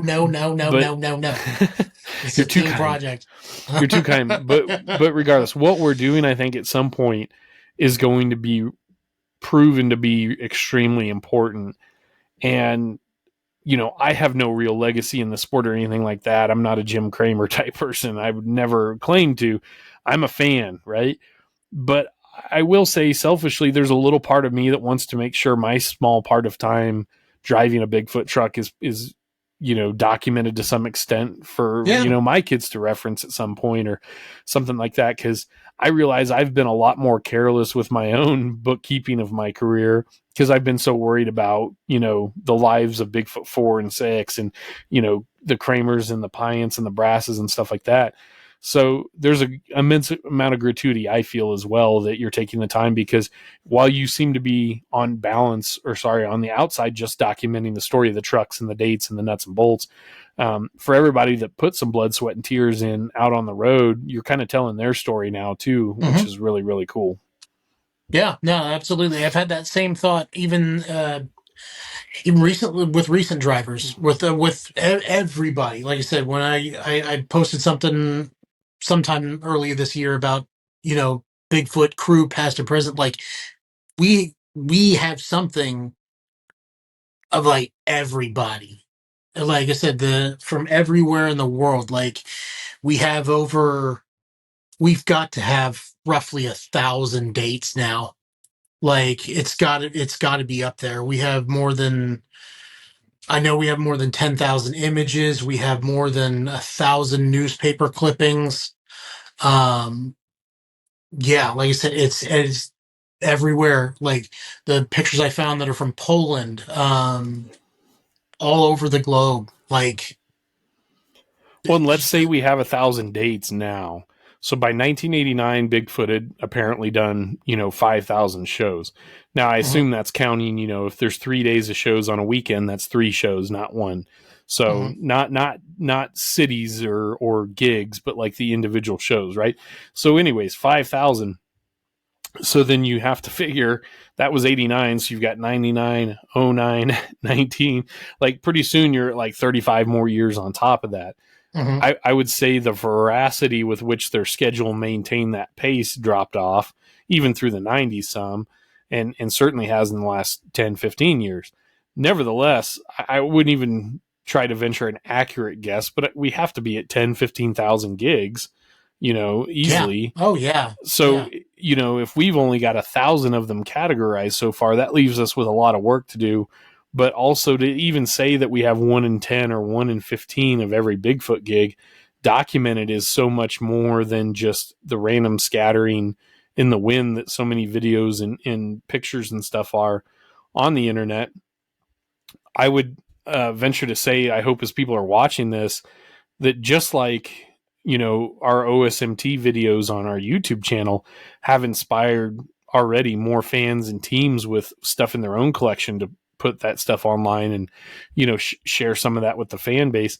I think, taking our project to a level where there's a bit more public awareness that, yes, we haven't linked you all to this yet, or we haven't built a website or anything like that just yet.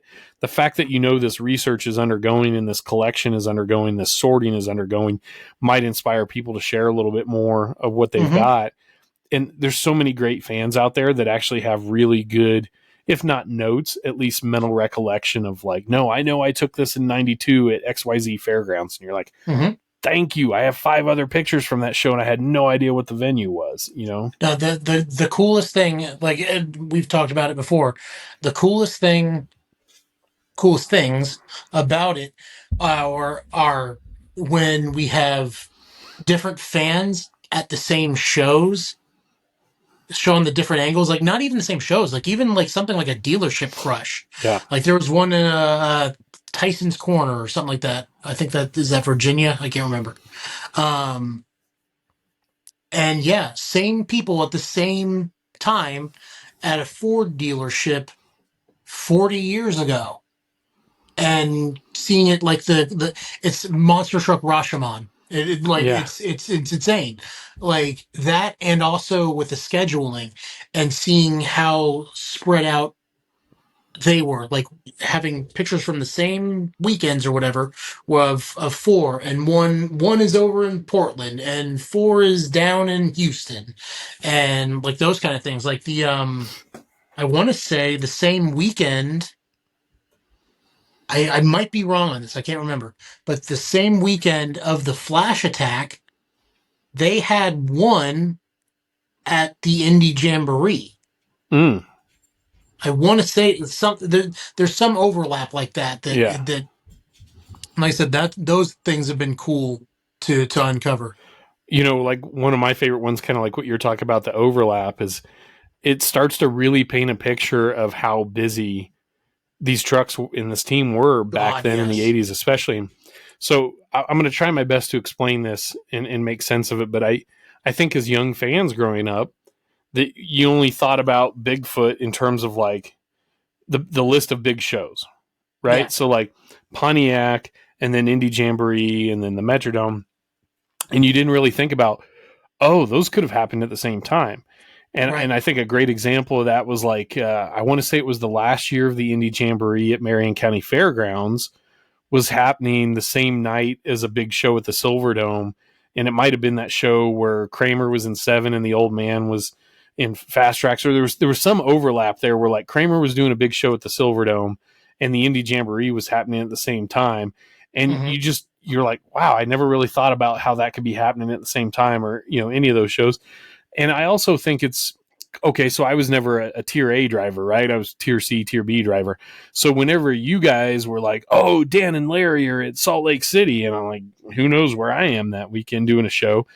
But there's a lot of guys like me. There's your Pyans and your Brian Kahns and your whoever else, when Meager was young and on his way up and wasn't doing big shows yet, or any of these other guys that were, some of those names I just listed went on to do really great things. Some of us were just role players, but it's cool to see what they were doing too. Like, sure, Bigfoot 8 was in Memphis. Part of what makes it go. That's right. Where Bigfoot 8's on TV in Memphis running the season opener or whatever for TNT.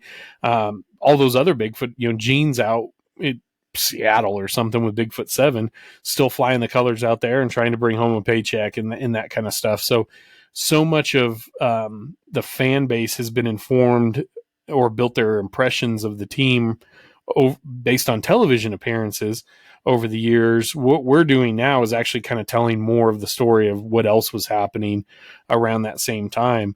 But also we know the TV shows definitely got edited for time or for content, there's even Monster Wars episodes from West Lebanon that weren't even, they were stitched together from the other shows in the weekend to form another show that didn't really happen.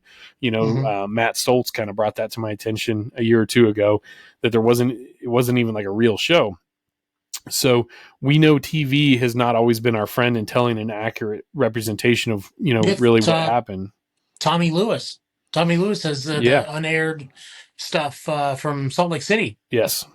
And those were good shows. You watch his videos and it's like, why wasn't this on TV? This was good stuff. So there's so much more to the story out there. So we're trying to build our, database of that to be able to tell that story more accurately, but also it's just incredibly interesting. The trucks on a TV broadcast look so different in my mind. I don't know why it is, but trucks on TV look different than trucks in real life, if that makes sense. But I think I was starting to say it earlier. When I tell my friends that still have never been to a show or anything like that, TV does not do it justice. Like I said, I don't care how old you are.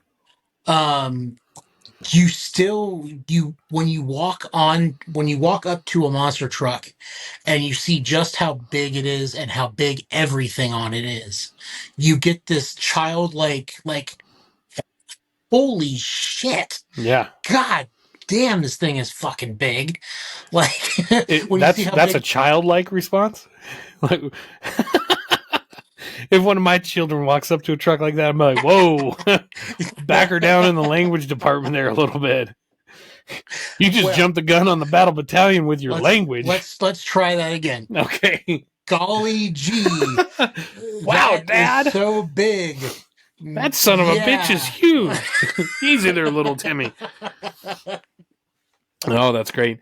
I think one thing that, especially with the Bigfoot stuff, that strikes me is they look longer to me on television. Like they somehow look like they look like they have long wheelbases and things like that, which for a monster truck, I guess they did.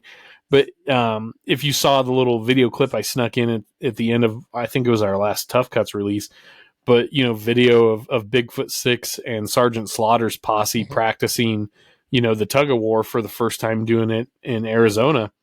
And Bigfoot 6 looks really short and compact in that home video footage. but that's a more realistic look of what the truck actually looked like. And when you get up close to, old school monster trucks, particularly, yes, they're huge, but at the same time, they don't look as big as what they do on TV. TV makes them look somehow even bigger than what they really are in a weird way. But then you get there in person and you're so confused because you're like, this thing is gargantuan. But then as a monster truck person, you're like, man, this thing's really short though. Like, no wonder this thing could do a kick-ass wheel stand, or I couldn't imagine zinging this thing in the air 60 feet, over a set of cars or whatever. So it's a wild thing, man. I think what you're doing is really, really important work, man. I'm honored to be a part of it too. And I'm having a blast helping you with it. I cannot express how busy OSMT is keeping me right now. So I look forward to being a better contributor one of these days to what you have going on. You got the same thing going on as I do. We got work, we got family, we got these passion projects. Like I said, my scatterbrain interests. I love movies. I love heavy metal. It's easy to say music, but no, it's heavy metal. No, it's metal. Yeah, but like I said, so this has been a labor of love, all that kind of stuff, and like I said, to the people out there that are hosting and sharing and stuff like that, like I hope I don't mean any disrespect by curating, because it is out of love for the whole thing, and I try to do my best as far as putting names where I can and all that kind of stuff. And the $1 million question, of course, is what we're going to do with it. I don't know, like legally, like if we wanted to somehow take the best of what we had and put together an unauthorized thing or something, like, or like I said, that's the $1 million question. I would like to maybe do a website or something like that. Even that, there doesn't need to be another Facebook group. No. Oh my God, no. People are like, how come no one's allowed to join the OSMT Facebook page? It's not that nobody's allowed. It's that we have barely 100 members, and we've barely had 100 members for 14 years almost. We're keeping it that way. It's just a low key. Sometimes it's really quiet and there's just nothing going on in the group. And then sometimes really cool discussions happen. But that's something that we have that's really native to our Facebook group. It's not supposed to be a public group. I don't have the time to moderate it. Chris doesn't have time. Mike doesn't have time. So we don't want it to become it's more of like a private chat than it is a Facebook group. To your point, there's a gazillion monster truck fan groups out there, to the point that I can't even keep track of whose is whose or what's on what or who banned me from which. Like, I don't even know. But I think a searchable website set up as a database very respectfully is something we can keep in mind maybe for, the future. But even then, that's such a massive undertaking. So we'll see. I mean, if Jeff Bezos wants to just give us a few $100 million to build a museum, that would probably be the best way to go about this. So, let's just start buying 1,000 printers and we'll just hang them all up in a warehouse or something somewhere, or in a filing cabinet. You can come visit the file cabinet. It's in... we have it all on microfiche. Very convenient. You guys can come visit it whenever you want, whenever you come to town. So once again, just like OSMT's YouTube and Instagram, this project's never going to be able to be monetized. We don't want to monetize it. There's no point in monetizing it. It's just, I don't know. I bet you feel the same way, Justin, but the way I feel is very liberated when I work on this stuff, because it is strictly just a passion project. And because we're hardcore fans, it doesn't matter how much time either of us has or hasn't spent in the business side of it. Our inner 3-year-olds are guiding us on these paths. And, if you know anything about 3-year-olds, they're usually pretty pure of heart. So at least in this sense, it's a pretty easy to keep on track project because we're so just purely passionate about it. Right. Like I said, the trucks and the legacy and everything like that, it means the world to me. And for whatever intangible reasons. And I know it does to a lot of other people as well that we interact with on these boards and everything else. And like I said, I can't even give myself, yes, I'm putting it all in one spot for this, but it's been all of us. Yeah. Like I said, for sharing the pictures. And then I'm just the one that's, for some reason, taken it over to my little corner of the world and has gone through it and put it here in place. But like I said, everyone that keeps everyone that keeps finding stuff, like everyone that keeps posting stuff, sharing stuff, all that kind of stuff. It's been awesome, and I hope we continue to foster that and keep it moving forward, because like I said, to me, it's any sort of like I said, it's our culture. Like I said, to me, monster trucks, I keep leaning back, I keep doing that, like I said, but You're holding a pretty wheel. Yeah, I'm holding a pretty wheel paintball. But monster trucks to me are just like any sort of custom vehicle, low riders, whatever you call the things with spinners and stuff on them. I believe the kids call those donks.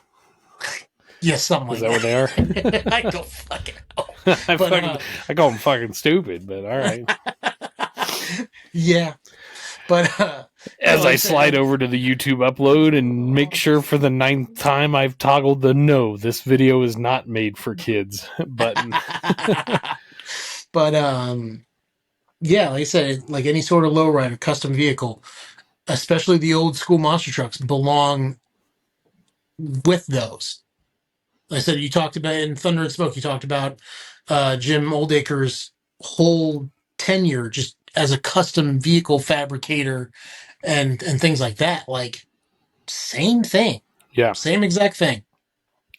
Yeah, I mean, Oldacre, if anything, helped bring some legitimate streetcar culture credibility to monster trucks. And, you know, again, and Thunder and Smoke is kind of an example of what we're also doing with the schedule archive, is if you lean too heavily on just the TV broadcasts or the home videos to inform your understanding and appreciation of monster truck history, then you're shortchanging yourself. Now, granted, in 2002, when I'm ordering VHS tapes from Jeremy Otto over the internet of old monster truck TV broadcasts, because there wasn't any on YouTube, and this was before the days of us having access to, it feels like, everything now, then yeah, all I had was, you know, essentially burned CDs, except they were VHS tapes, and later DVDs. He stepped his game up to DVDs eventually. I still have all that shit too, which is pretty funny. Right on. Might have to do an episode on bootleg monster truck shows next season. But I mean, the same thing with wrestling. Tape traders, man. Tape traders, yeah. I mean, concerts. I was going to say, I have definitely traded bootlegs of Rush concerts. Like, that's naughty. I think I'd have to look at my vinyl record collection without taking up too much time, but I definitely have like some bootleg. Believe it or not, I'm a huge Beastie Boys fan too. My musical tastes span a great deal of genres, but only the good shit, if I can say it that way. So, to the people out there listening, mine do not. Oh, no, all heavy. No, like I said, my friends accuse me of only listening to like 9 bands. It's more like 30. Okay. So, but my musical filter is so hard to get through. Mine's just a quality control process, is what I would say. Like, I don't care if you're building, you know, whisks and spatulas for the kitchen or car tires for the Mustang. As long as the quality's there, then it's okay. But whatever real life, I don't know. What is stadium pop country in terms of consumer products? Like a ping pong ball gun that you can only shoot yourself in the balls with. Those never pass quality control for me. So you said it earlier about not being distracted by country music. I was like, God, I wish I had that. Like, as soon as I hear it, I'm like, someone turn this fucking shit off. I've had to get really good at tuning it out. Right on. Had to get really good at tuning it out. And I have a mandatory Mastodon Monday in my garage during Frontier Days, where like I come home from the first Monday of Frontier Days and I just sit in my garage, I have a beer, crank Once More Around the Sun tends to be the record I put on just because every song's a fucking banger on that record.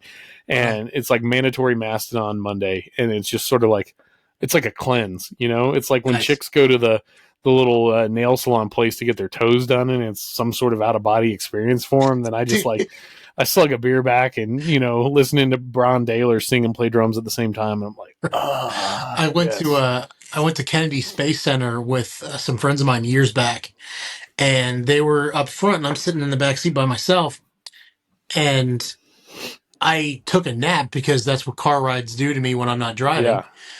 And I had like Lamb of God or something playing in my earbuds, and they could hear it in the front seat over what they were listening to. Yeah. And I was dead asleep, and I woke up and they're like, "What are you listening to?" I'm like, "I don't know, Lamb of God or something." Like, we could hear that. How do you sleep through that? So like, I was just imagining like the spa day, just cucumbers over the eyes. Yeah. With heavy metal so loud that I can feel it in my hair. Metal is relaxing to me, man. Like you give me a lightning thunderstorm outside to watch from my garage with some you know, doom metal playing or something cool like that. And one of my best friends in the whole wide world, and I want to actually have him on an episode of Bottom Dead Center next season. He's huge into RC monster trucks. Got probably 9 or 10 trucks. And he's a metalhead more than you and me. I mean, he's been in metal bands his entire adult life. I mean, he grew up playing in and going to shows on the Sunset Strip in Hollywood. You know what I mean? This dude's been around. He's played Maryland Death Fest. He's played Milwaukee Death Fest. His bands have, you know, opened and toured for guys like Mastodon and Lamb of God and shit like that. And, you know, so anyways, he's, you know, a metal guitar player, and he's like me. Like our filter is based purely on quality, not, you know, style of content, which is pretty rad. Like to hear this dude, you know, jamming in my garage bar with me singing Sweet Caroline, belting it out, you know, like that's pretty badass stuff. But one of his sayings is always, "Hey man, you know, if somebody's like, oh, I like Luke Bryan," and he's like, "Well, everybody's entitled to their own shitty taste, you know, like doesn't make you right." I love that mindset. Like, you listen to what you want, man. It's not my fault. It sucks. I don't make the rules. Like, rock and roll does. Whenever someone's like, "I listen to a little bit of everything," I'm like, that's a girl answer. Yeah. But that's just me being a shithead. Yeah. Well, and I reserve the right to be a shithead when it comes to things like that. Like, if you don't think blue monster trucks with Ford bodies and heavy metal's cool, then this is going to be a tough road on the way. Yep. So as we're winding down here, we've got a few minutes left before we hit our final mark here. We would be remiss closing out the first season of Bottom Dead Center if we didn't reset the episodes since last Monster Wars discussion.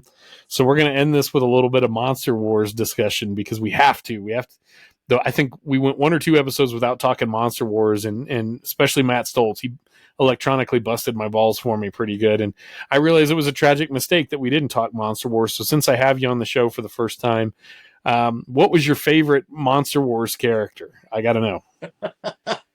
I think that calls for a second Coors too. I'll give you the sound effect while you.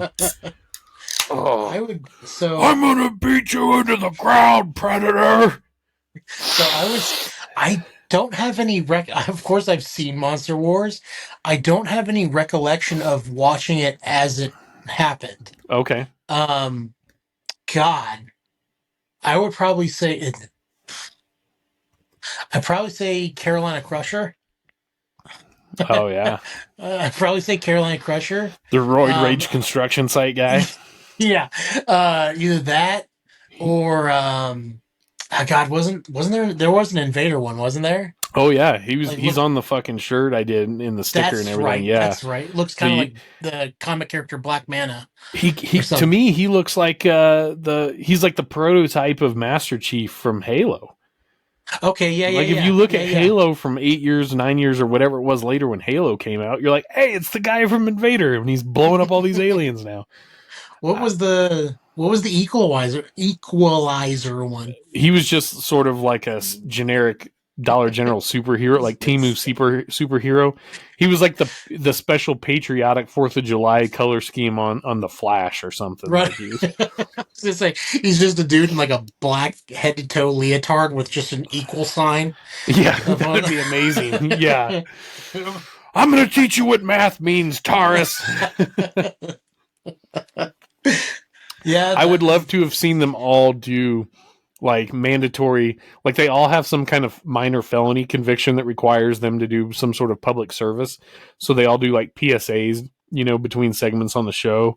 I want to see the Carolina Crusher guy do like a pro-union job site PSA.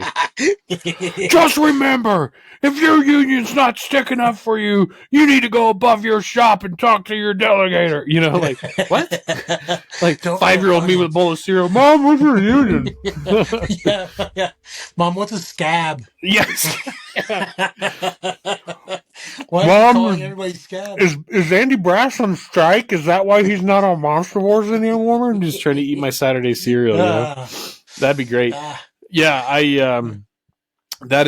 I'm so fascinated by that show. I used to hate it because, like I said, right. I'm not a pro wrestling guy, and I hated Bigfoot's wrestle trucks. I hated any wrestle trucks. I hated Monster Wars. The action was good, the racing was good in Monster Wars, but like I just don't like pro wrestling overlapping with my monster trucks because it's just not my thing.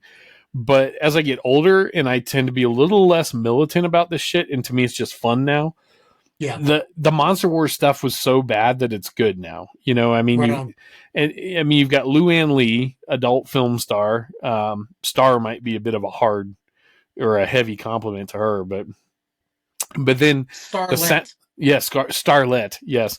And then the theme song was written by a guy that apparently had a career in the adult film industry, where both participants are on the same team. Let's put it that way, nicely. All the characters look like bad porn parody actors.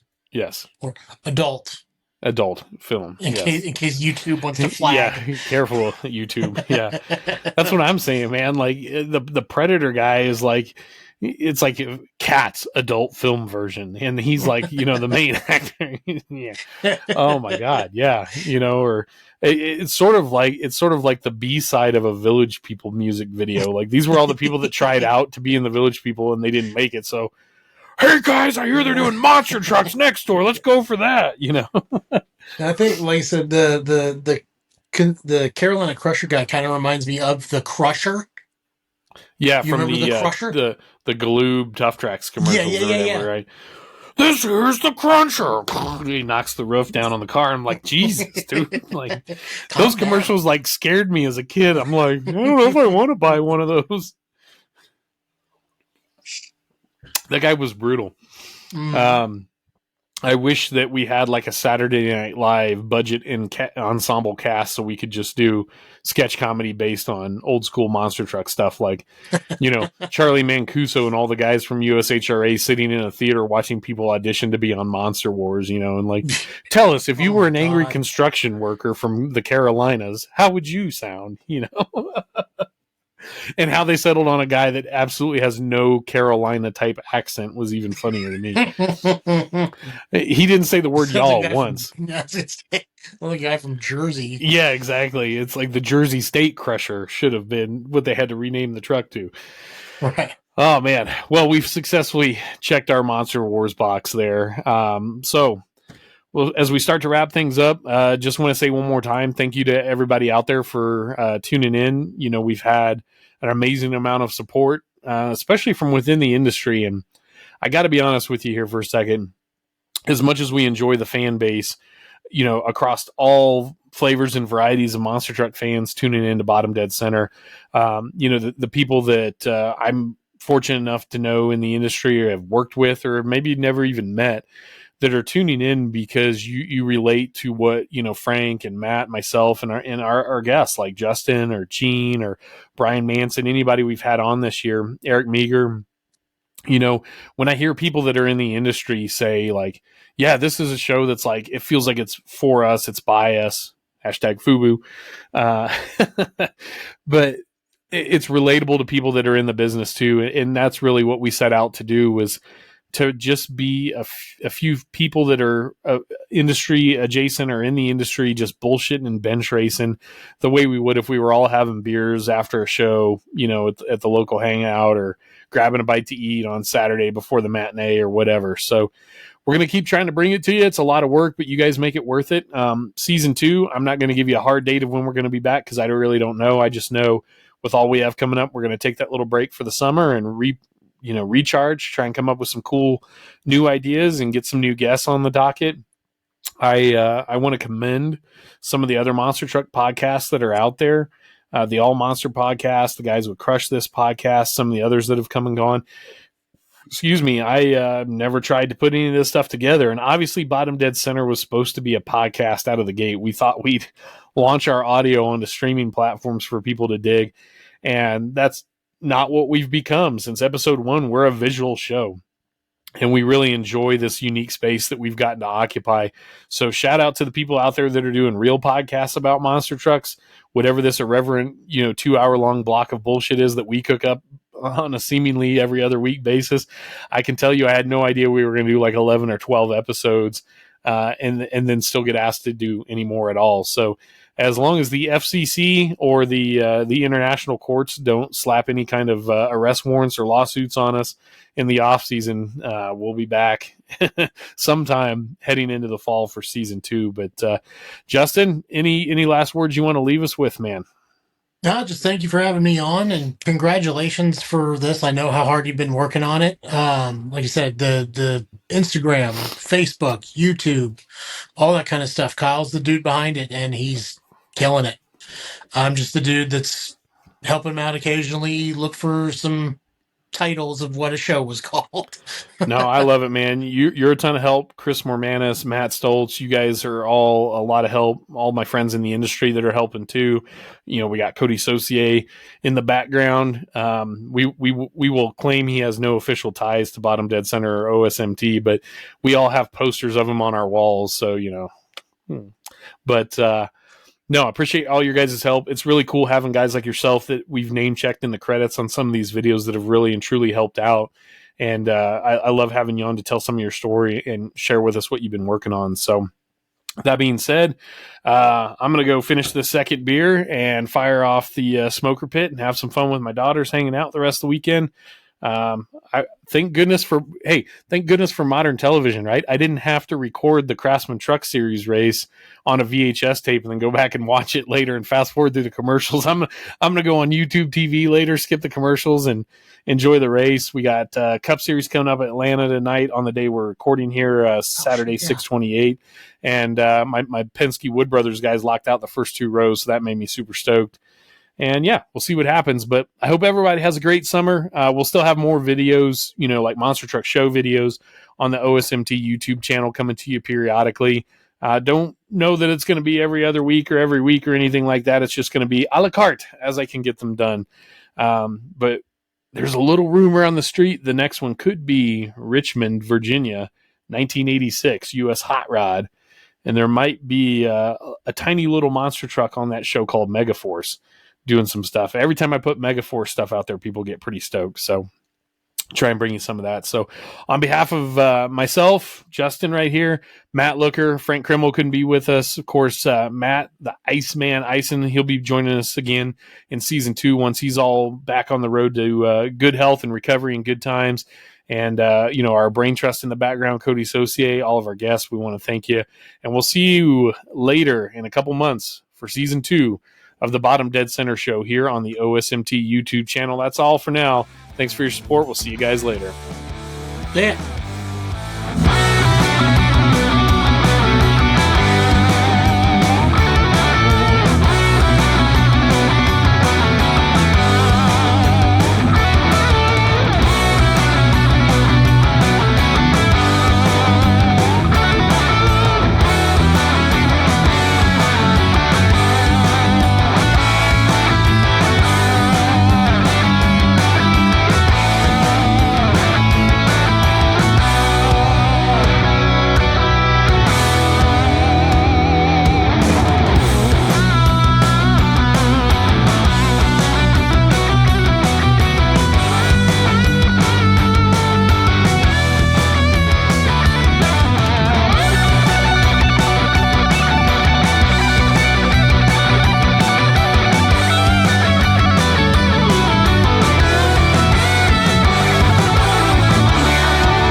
All right, get it all out. Yeah. Out now, brown cow. The Soviet agent shoots submarines silently. Okay. The Human Torch was denied a bank loan. Yeah. Yeah. Do the news anchor from Azerbaijan that's like, like, is he really just a diesel starting while it's cold outside?